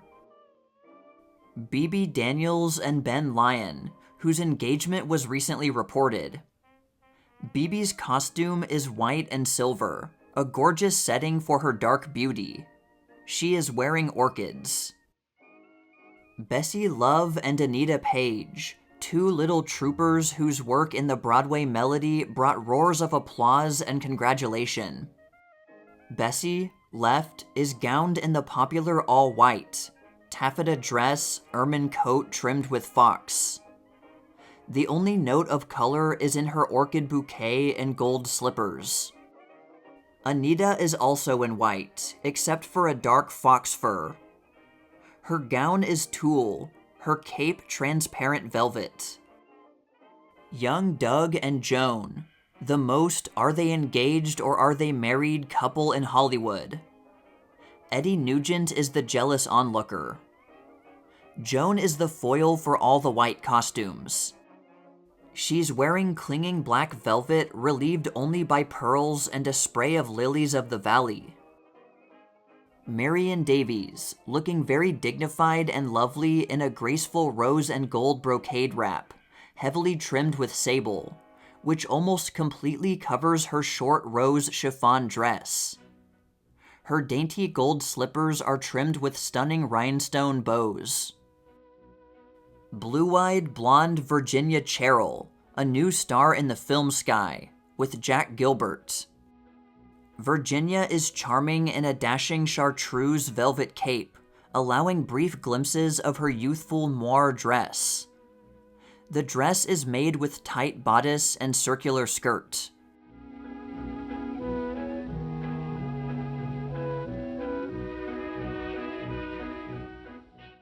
Their children. Photoplay, May 1920. This is Bill, who is known outside his family's circle as William Wallace Reed Jr. A little over 2 years ago, his arrival was an event in fandom. Now he is a cotillion leader of the weekly tea parties on certain Hollywood lawns. He should by all rights have inherited the histrionic fire of Fanny, the aunt of Dorothy Davenport, his mother. You might have heard that a comedian's home life is far from funny. Then look at this, and don't believe all you hear. Lee Moran, in his wild search for laughs with which to build the Lyons Moran comedies, finds himself considerably cheered of evenings by Mary Jane, not quite 1 year old. Her mother is not a player. When Jack Mulhall scrubs the makeup from his face when he finishes the day's work at the Lasky Studios, he does not bask in the bright lights of the Broadway, Los Angeles. He hurries right home. You may observe the reason here. Jack Jr., a chubby cherub of a few years and a beautiful disposition. The name on the back of the picture reads Richard Kershaw Ince, but like Bill Reed, he objects to being called anything but Dick. He is one of the 3 children of Mr. and Mrs. Thomas H. Ince, his father being the well-known Sunshine Master of Culver City. Willette Kershaw is his aunt. Her name is Virginia Newberg, but you will know her as the wee daughter of Jane Novak. The resemblance is rather remarkable, isn't it? If you're a good fan, you will see the same eyes which have called Badman Bill Hart back from the desert many times. Virginia is her mother's only hobby, and occupies her every minute outside the studio. Bryant Washburn is the 5th of his line, but one of the first film children. That is, his father was unique among actors in heralding the arrival of a son and heir, and young Bryant's progress has been regarded by a proud and paternal fan world. Mabel Forrest Washburn, his mother, was an actress at SNA. He is now introducing a new baby brother. One of Hollywood's former debutantes who is now residing in New York, as the Society editor would say. Beverly. Her father is Alfred Parker, who used to direct Douglas Fairbanks, and more lately Clara Young. Mrs. Parker is Margaret Green, with Ethel Barrymore in Déclassé. Miss Parker's Marcel wave is as natural as her camera diffidence.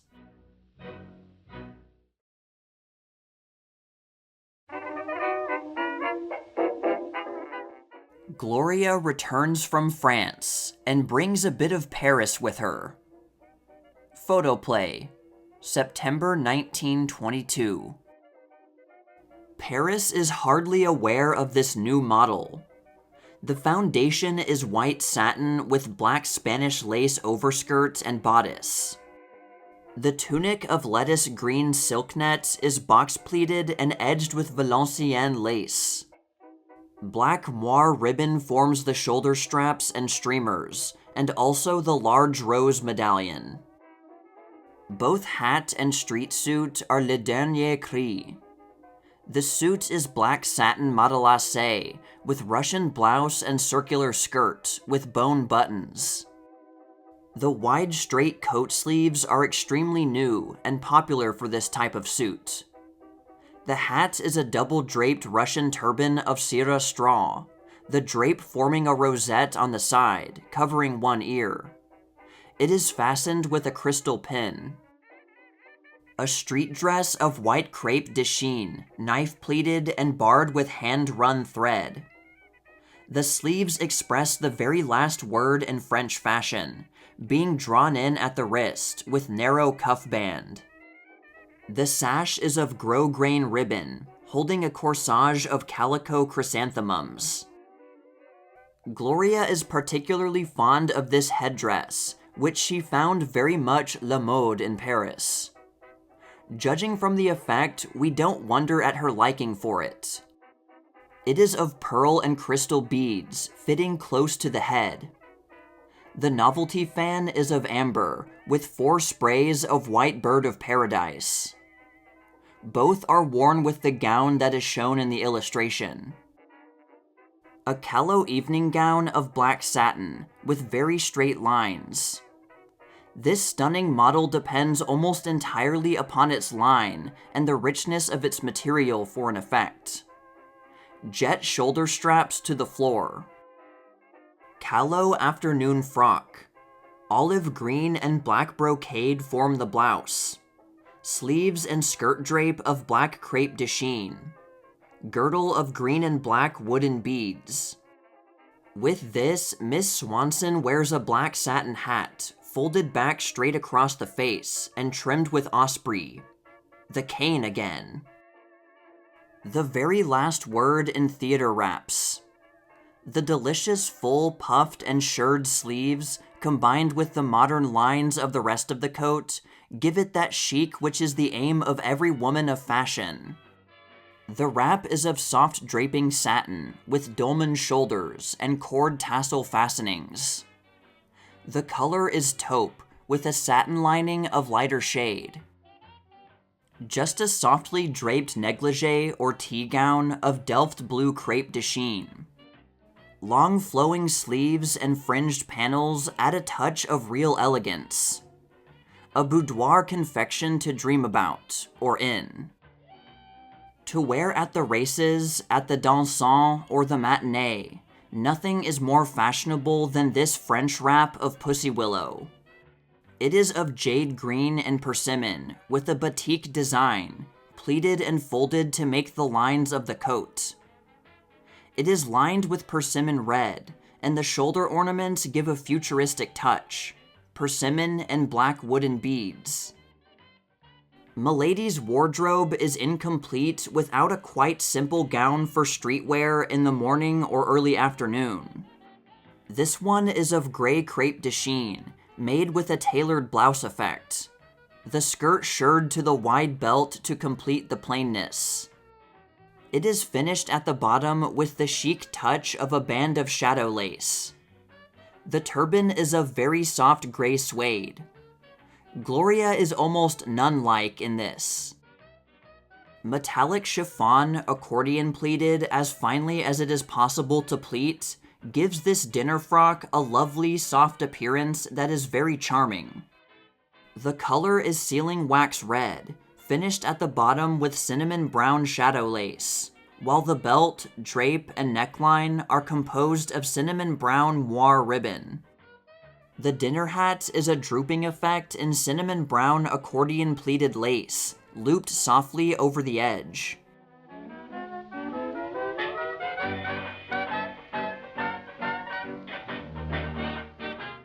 How Talkies Are Made. Photoplay, November 1928. You can thank any number of inventors for sound pictures. Into their creation has gone the best ideas of the screen, of radio, of the telephone, and so on. For the simple presentation of the Vitaphone and Movietone methods shown on these pages, it has been necessary to eliminate many items. Many vital parts of the camera and projector are not shown, and certain essentials of a sound film studio are omitted. But if you look across these 2 pages, you will see, for the first time in condensed and easily understood style, exactly how the talkie comes to you. There are 2 general methods. The Vitaphone uses a disc. In the Movietone method, sound is photographed on the film itself. Here you see a camera equipped for both. With the Vitaphone, sounds, picked up by microphones, are recorded on a disc of soft wax. A camera with the Movietone equipment simplified. The sounds are caught by microphones having the property of changing sound vibrations into electrical vibrations. These vibrations are amplified, and in turn vary the intensity of the recording light. This recording light is contained in a glass tube inserted at the back of the camera in such a way that the variations in light fall directly upon a narrow strip of the negative film. This occurs at the exact moment the motion picture itself is being recorded. A light tight barrier, not shown here, is between the narrow strip edge and the rest of the film. A bit of Movietone film. The little margin just at the edge of the pictures is the soundtrack.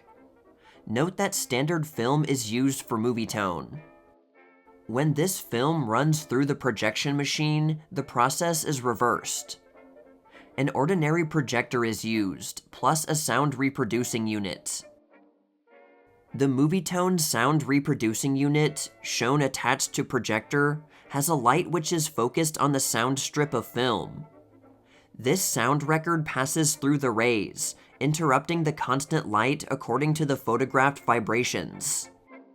The variations hit upon a photoelectric cell are translated back into sound vibrations, amplified and carried to horns behind the screen. This projection booth is equipped for both Movietone and Vitaphone. Note the disc upon the Vitaphone turntable, operated by the same motor that runs the projector. Wires carry the sound vibrations from the disc to the loudspeakers behind the screen. In either case, the voices or sound effects are exactly synchronized with the action on the screen.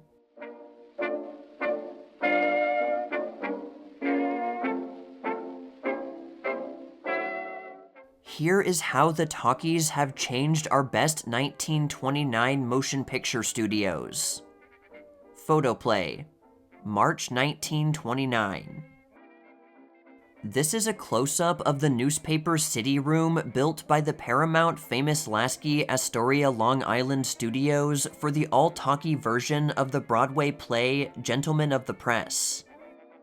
This is the first complete detail picture of a talkie studio ever made, and shows the entire setup of soundproof camera booth, the director's signal switch box, and the microphones, here enclosed in white circles, in position. In the immediate foreground, you see Walter Houston, the stage star, who has the leading role of Wick Snell, and Mary Williams, who portrays the society editor. Just back of Houston is Charlie Say, who has the part of Wilkie, the veteran news editor.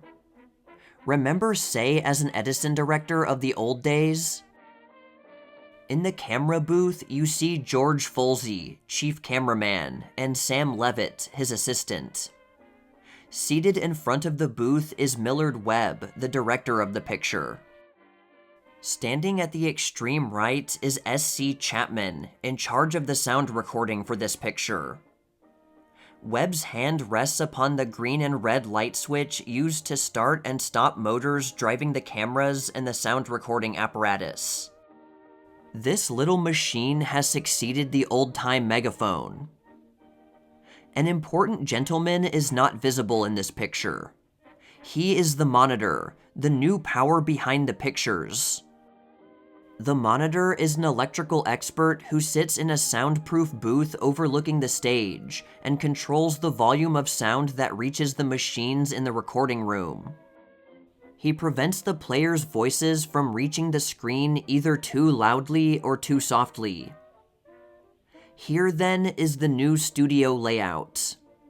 Note how the cameraman, a former overlord of motion picture making, is retreating in power, giving way to electric experts. The electrician is the new god of the films.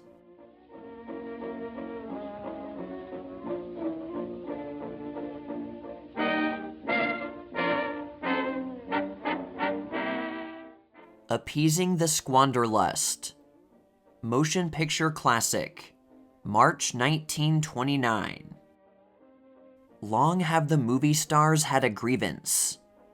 After they have made their money, there is no way to spend it. When they buy sable coats and Paris gowns, there is no one to see them. When they are through working for the week, there is no place to go. To answer Hollywood's need of a pet extravagance, a different destination, a brand new thrill, Agua Caliente, a Mexican Monte Carlo, has risen out of the bare plains and brown placid hills across the border. A $3 million pleasure resort, sumptuous even for screen stars, glittering even for a movie set. Half a world away from the great palace of chance on the Mediterranean, the little ivory balls click just as merrily here.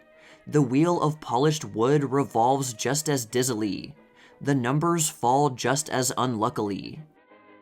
Stepping down on the accelerator of the Hispano Suiza, the tired picture player can make the 150 miles between Hollywood and Caliente in 3 hours, unless some wretched pedestrian gets in the way, or a mean old speed cop interferes. It takes rather longer to come home, because it's so difficult to decide which of the roads one sees is really there. Sometimes a star makes the wrong choice and drives off a cliff. A swift race is necessary to beat the trek of moneyed tourists who are swarming to this deluxe playground from all over the United States to get a little change. It's the casino, usually, that gets their change. Ever since the resort opened its doors 7 months ago, it has been swamped with 10 applications for every available room, for Agua Caliente is a hotel as well as a gambling palace. Baron Long, who has been for years the czar of gilded games of chance in this part of the world, with 2 American businessmen, Wirt Bowman and James Crofton, were laughed at as crazy visionaries when they started negotiations for a 99-year lease on 1,500 acres of Mexican scenery. Now they cannot build extra bungalows fast enough to keep up with the crowd, eager to toss its money onto the green baize tables and to experience the ultimate thrill of excitement connoisseurs, gambling. Every morning, before the casino is permitted to open for the day, a staggering sum has to be paid on the indebtedness of the resort, but it is said that all debts will be cleared within another 12 months. I have just come back from a visit to Agua Caliente, and I am still seeing dollar spots before my eyes. Everywhere the glitter of gold pieces, the rustle of bills of huge denominations, $500 bills, $1,000 bills, fluttering to the tables like dead leaves, and with the same rustling sound. Page boys bring in huge locked bags stuffed with bills. The jeweled bags of the women about the table are swollen with their gains, unless they are limp with their losses. Make your plays, ladies and gentlemen, make your plays. The gold is not all on the gaming tables. Everywhere you look, there is glitter.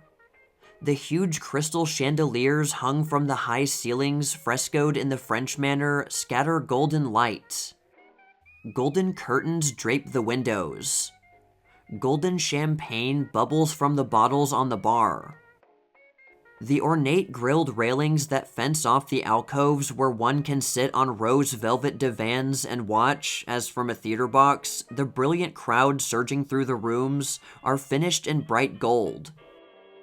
At one end of the huge room stands the bar, with the dear old familiar brass rail. But it was the tables themselves which drew me. After all, a cocktail or a highball is no great novelty to a Hollywood dweller. Sleek-looking young men in white flannel trousers and dark blue coats, the croupier, stood behind the roulette wheels. With suave and gracious gestures, they gathered in the fat bankrolls, their tiny rakes darting in and out among the counters with amazing rapidity. There was a hot smell of talcum powder, French perfumes, and imported cigarettes. The crowd about the tables was packed so close that the women's bare shoulders left powder streaks on the black coats of the men who stood beside them. And among the faces tense, mask-like, I recognized many of the picture people. Marie Prevost was placing bets on the spinning wheel, lip caught between teeth. Later in the evening, she opened her bag to show me the roll of bills she had won. At one time, I was nearly $400 to the good, if I'd only had sense enough to quit. She shrugged. I guess I made about $250. Mrs. Maloney, Phyllis Haver's mother, who was with Marie, said that her luck was poor, as usual. Ben Lyon saved them from further losses when he beckoned them to his refreshment table. I hadn't been in the hotel 5 minutes before someone rushed up, gasping, "Lillian Gish is here with D.W. Griffith's party, and she is betting her head off." However, the blonde lady was not Lillian Gish, but the wife of a big New York theatrical producer, noted for his bedroom farces. With an attendant pouring champagne into a tall glass which she kept before her, she tossed $50 and $100 bills onto the table as though they were so much stage money. While at the 21 table, she carefully placed a match by her champagne glass each time she made a blackjack. It was being whispered about the room that she had lost $35,000 the day before. While I stood beside her, she wrote a check for over $4,000 to cover her losses on a few minutes' play. When she left the table, she tipped the dealer $450. I was told that she was out from New York for a 3-week rest at Caliente. Her rest consisted of playing far into the night, with a fairly early morning start. With an enormous emerald-cut diamond ring on her left hand, a cigarette held tightly between brightly painted lips, and an air of lofty indifference when the croupier raked in her large bets, she was the center of interest at every table where she played. Indifferent, but she kept a tiny bottle of smelling salts hidden in the folds of her handkerchief. "What is the largest amount won here to date?" I asked Mr. Bowman, the president of the hotel syndicate. "Well, Raoul Walsh took away $15,000 when he was down here on his wedding trip. And Joe Schenck bet $14,000 on one card in Chemin de Fer and won," he answered. "It is impossible to keep track of the losses and winnings," he exclaimed. "We don't check either. And unless one happens to be watching a player when exceptionally large amounts of money change hands, no one pays much attention to them."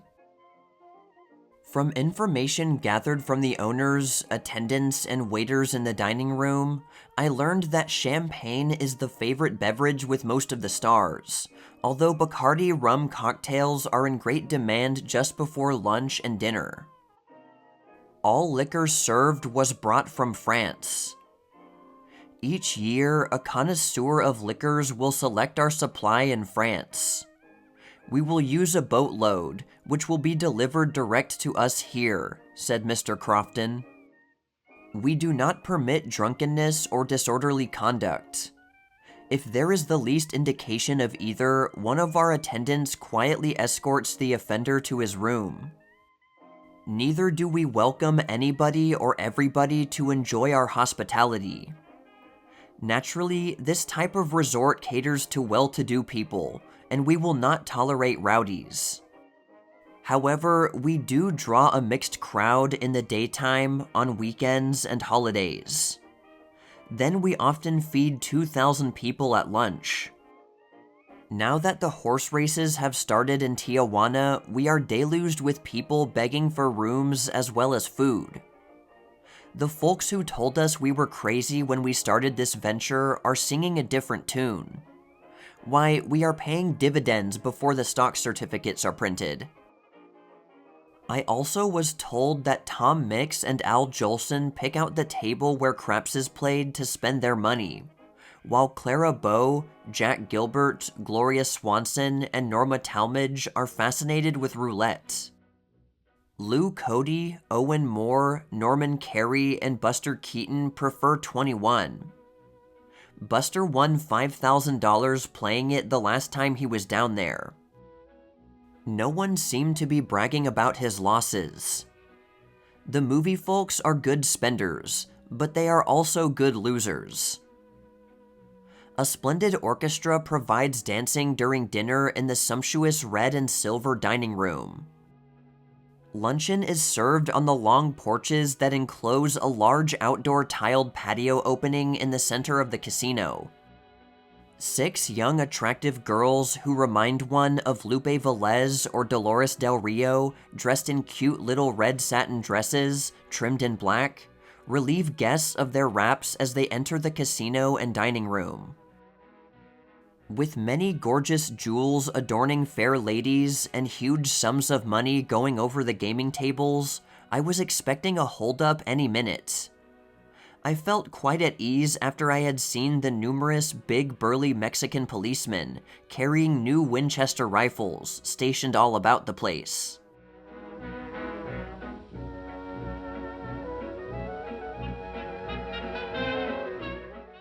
Exhibitors Herald and Moving Picture World, December 22nd, 1928, and Exhibitors Herald World, December 21st, 1929.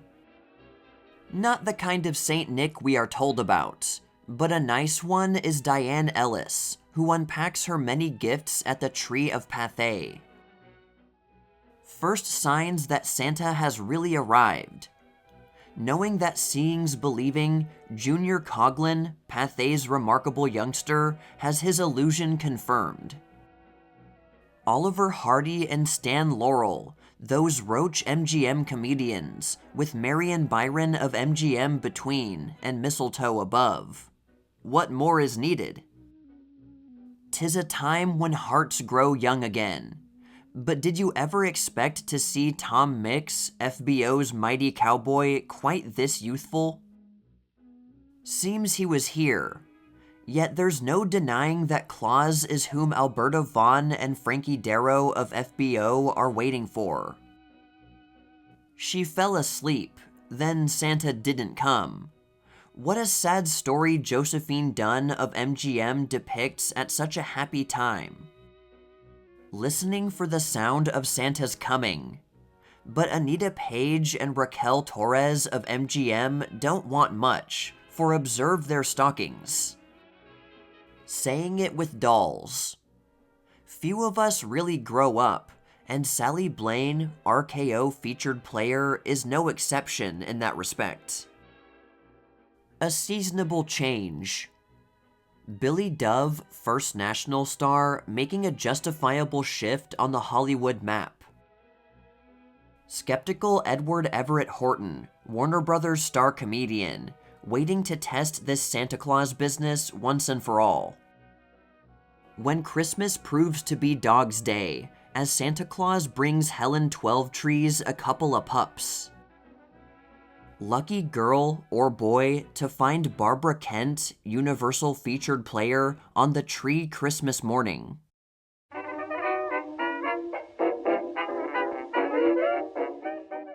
If Wishes Come True. Picture Play Magazine, January 1929. Ruth Taylor likes lingerie so well that she just naturally hopes her tree will be loaded with pretty undies. Louise Brooks has a weakness for slippers, and her friends know it. Enough said. Nancy Carroll wants a child's Christmas, so she'll stay forever young. If the friends of Clara Bow send her dogs, as she hopes, her tree will look like this. Bebe Daniels has had so many accidents while filming her pictures that she won't blame her friends at all for reminding her of them in this way.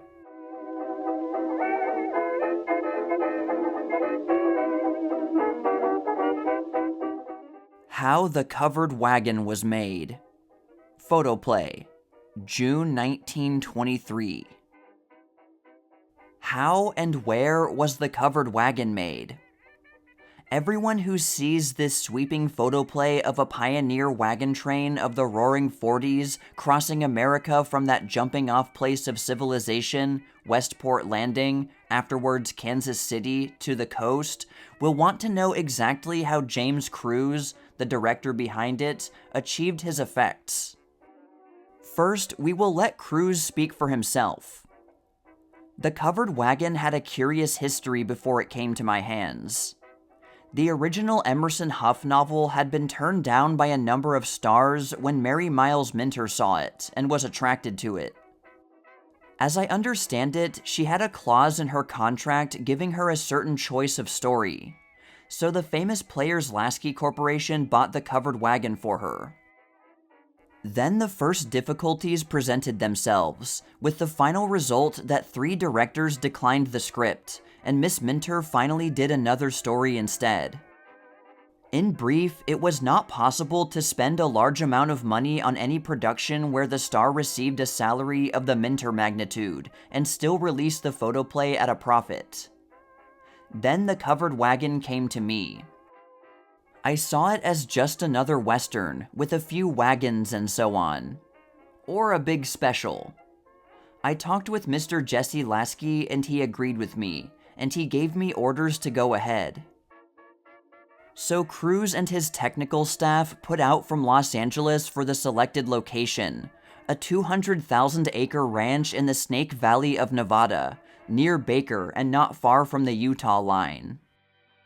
The exact locale was 85 miles from the nearest railroad, at Milford. Here, many of the scenes of the covered wagon were shot, including the highly effective river fording scenes and the glimpses of Old Fort Bridger.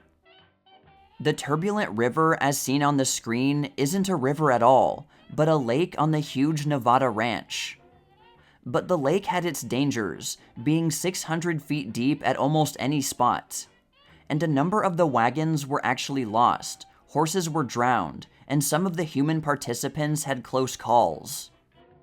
Cruise took a company of 127, not numbering his staff of carpenters. This included most of the principal players. He had a core of motor trucks, but the covered wagons were constructed on the spot. Some 350 to 500 wagons were used at different times. While most of them were built for the picture, many were supplied by people of the neighborhood. Indeed, from 800 to 1,100 people were recruited from the surrounding zone of 300 miles during the 8 weeks of work in this district. These local people, ranging from cowboys to settlers and including many actual 49ers, came riding in, on ponies or with their families, wagons, and baggage, to become movie players for the time being. This small army was of course paid by the day, at a rate of about $10 a head. To this number must be added the 750 borrowed redskins. Real Indians every one, explains Cruise, and not an imitation in the bunch. Many unusual difficulties confronted Cruise and his technical chief, Walter Reed. One was the need of lumber. While the rest of America was having its coal shortage, Cruise faced a wood problem. Upon arrival in the Snake Valley, they found all available lumber under contract. Reed succeeded in purchasing all this, together with several unfinished houses in Milford. Reed picked up a barn or two in other towns. These were knocked apart and transported by truck to location. The job of handling this vast army of extras, far from civilization, was no small one. The commissary department alone had a terrific problem. Some 500 sleeping tents were used by the players and workers, along with the covered wagons. All costumes of the period were shipped from the Los Angeles studios. There wasn't a false whisker in the whole crowd, relates Cruise, but the prize of the lot was the hirsute adornment raised by Tully Marshall as the old trader of the plains. They were whiskers. After 8 weeks in the Great Snake Valley camp, Cruise took his principals, staff, and cowboys to Antelope Island and Great Salt Lake, where the buffalo hunt scenes were shot. Here is the last big herd of 350 buffalo. 7 of them were sacrificed to Art and the covered wagon. Don't grow sentimental over the 7, says Cruise. The folks out there would like to get rid of the whole herd, and they would but for the sentimental hubbub that is always raised when they talk of rounding out the buffalo.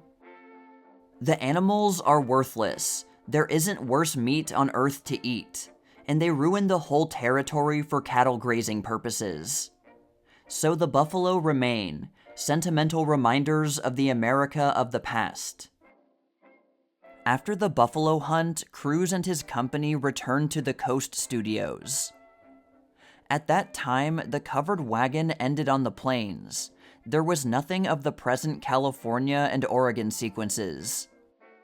We had thought that the continuous scenes of the pioneer caravan winding its way across the country would grow monotonous, so we ended the tale out there near Fort Bridger. But when we returned to California and put the print together, we revised our estimate. The wagon trail curiously became the star, with a personality all its own. Then we decided to show the actual consummation of the long migration across the plains and the Sierras. So, 3 months later, we went to Sonora, California for the snow scenes, and there rebuilt the wagon train, for the old wagons had been discarded, broken up, or sold back in Nevada. This added a big item of expense, but it gave the covered wagon its logical culmination. Don't forget that Mr. Lasky deserves his praise for adding this huge item to the final cost, and adding it purely with the thought of bettering a picture which could have been sold as it was. The snow stuff took 2 weeks in the shooting, and the final cost of the covered wagon amounted to exactly $782,000. This, of course, includes all the actual production expenses, but not advertising and exploitation. And these are the figures as named by Cruise himself. Altogether, the actual shooting required slightly less than 12 weeks, not counting the time spent in traveling.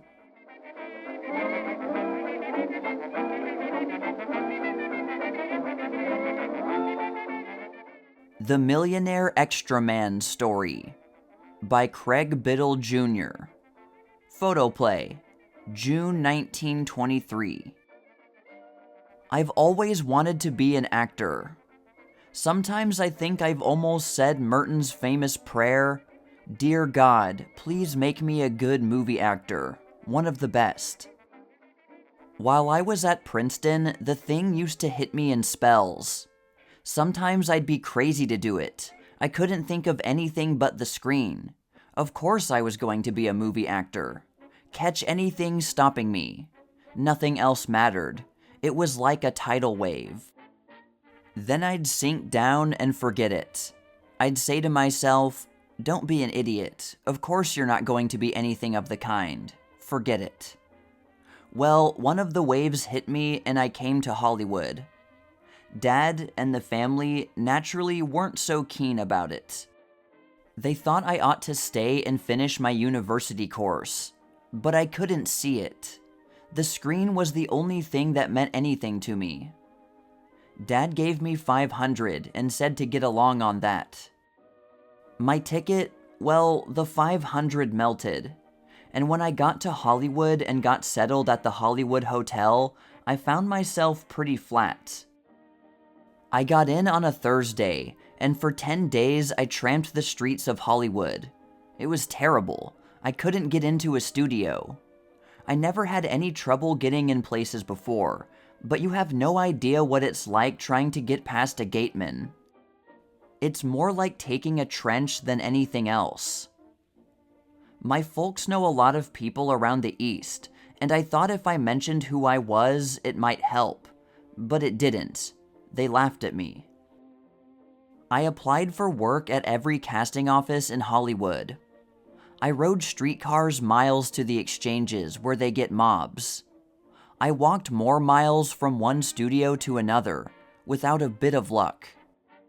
Then I met a chap who introduced me to Bob McIntyre, the casting director at Goldwyn's. Mr. McIntyre started right in to discourage me about pictures.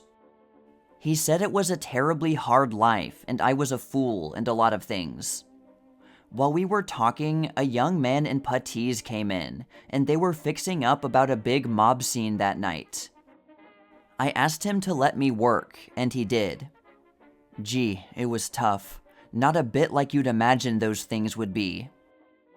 It was pouring rain, and for hours I had to stand with a mob of people in the wet and the cold. Then they burned up the circus tent, and we had to run, tramping on each other. It was a terrific experience. Football training helped more than any dramatic ability. Finally, by perseverance, I began to get extra work. It was a good thing. I'd reached the place where I had to walk to save car fare. I was eating hot dogs off the lunch wagons, and I had been insulted by all the experts in Hollywood. But I didn't really care. Hollywood is fascinating, just all and more than I thought it would be. It is a long, hard way, I can see that. Everyone must begin at the bottom. But it is fascinating work, and there is always a chance to advance yourself if you work hard and have the stuff. I'm going to stay right here, begin at the bottom as I have begun, and work my way up. It may take a long time, but it's worth it.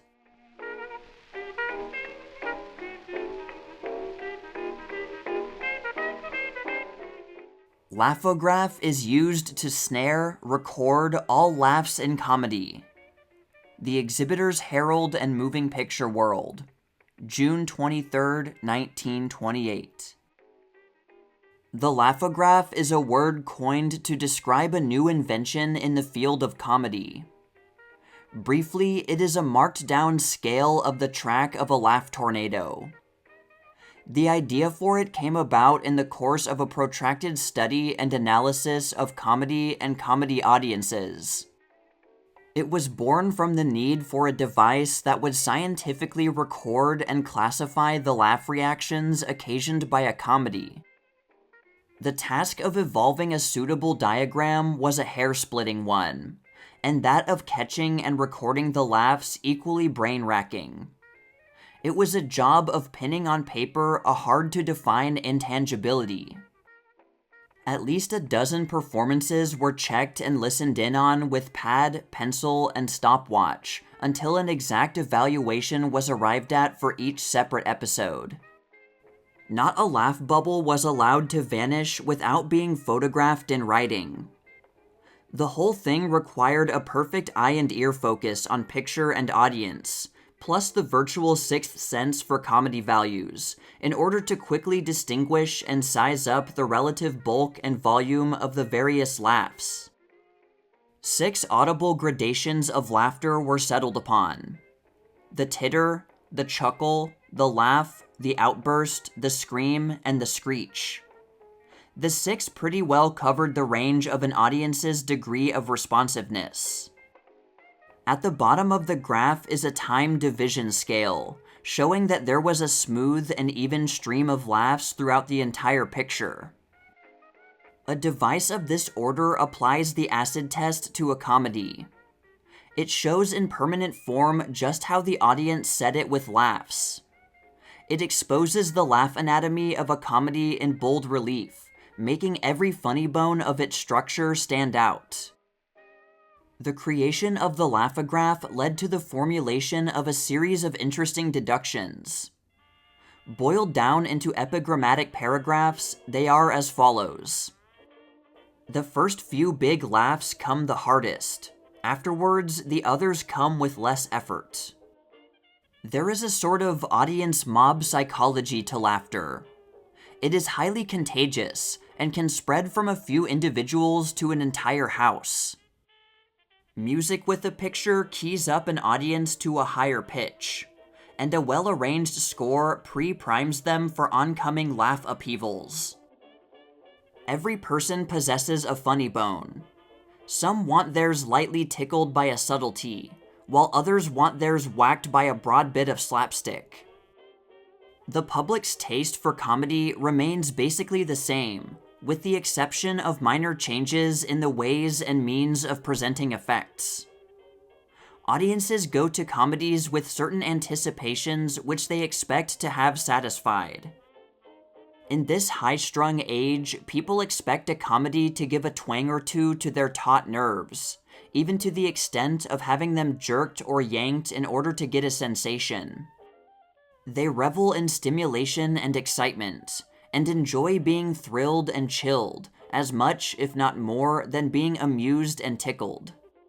They expect comedies to exercise their sense of humor, which often gets rusty in the everyday routine of existence. And every laugh helps to limber up their lethargic spirit of optimism. So they must be given speed, snap, fight, in fact anything that will hit them in the solar plexus with a punch, vibrate their emotions, and shake them out of themselves. A lot of comedies expect an audience to laugh for no reason at all. Too many pictures are shove-tailed rather than dovetailed together.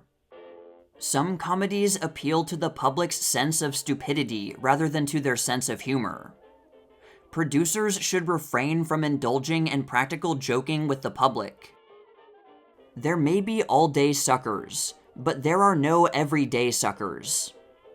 Audiences are crammed with latently potential laughs that intelligent humor will quickly bring to the surface. A comedy can be closely compared to an automobile race. It should start off with a bang and maintain a certain speed, with occasional spills and thrills at each bend in the story. Near the finish, there should occur a certain acceleration that terminates in an exciting spurt that puts all spectators on their toes and makes them shout. The thread of the story should always be held tight by suspense, while the hero and heroine cross from one plot side to the other. Gags should be as finely fitted as piston rings to secure the proper laugh compression. An expert comedy technician can make a sputtering comedy and make it hit on all six by making certain internal adjustments and by replacing certain worn-out gag parts. With his finger on the public's pulse, he can synchronize a comedy to its tastes, so that it will cause its heart to beat faster, and thereby make it click. A comedy should be a relay of gags, without a single hitch occurring in the progress of the story. Laughs are put into it, but sometimes laughs come out in the most unexpected spots.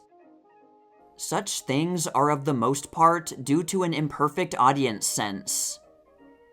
A group of Lafographs form invaluable clues as to what the public has liked and what it most likely might enjoy again in some different manner. They are peep sights into the past, assisting one in directing a laugh missile towards a dollar-and-cent bullseye.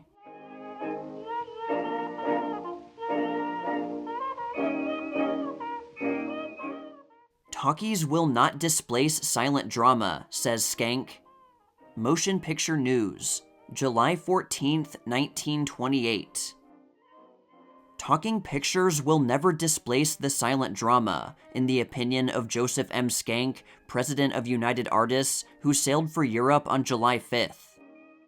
Mr. Schenck urges the utmost care in the use of sound and dialogue. He says the latter should be used only where it will intensify the dramatic suspense, the dramatic situations, or the action of the drama.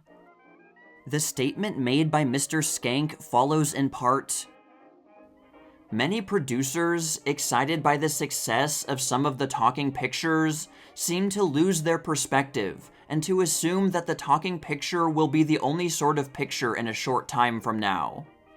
Therefore, they calculate that a mass of spoken words as a part of each screen production is to be recommended. But really, there is no good reason for believing this. A little thought will show that sound effects must be used judiciously. The spoken word must be used even more carefully. In fact, it should be used only where it will intensify the dramatic suspense or the dramatic situations or the action of the drama. It is important to remember that the picture is still the foundation of screen entertainment, and sound only an accessory.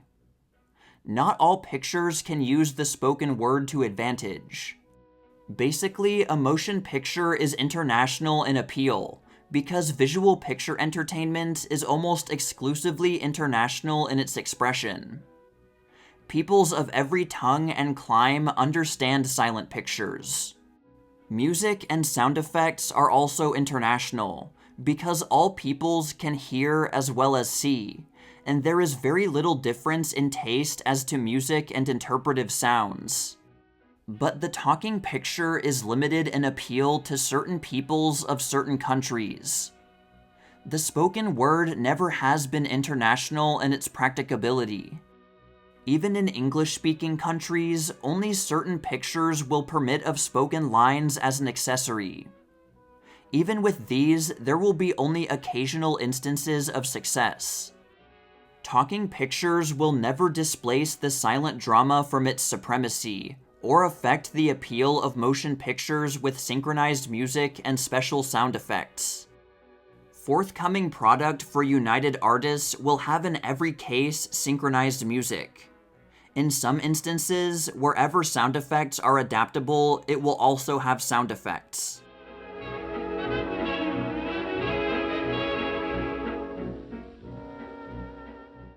Well, you made it to the end of the video, so here's your random bonus photo. I'm gonna try to keep the compilation videos coming in, and I'll try not to overdo it. But like I said at the beginning of the video, these seem to get pushed by YouTube more than my normal videos, so they earn more ad revenue and help to support the channel. But anyway, that's all for now, all you sheiks and gals out there, but stay tuned for more tales from the Jazz Age.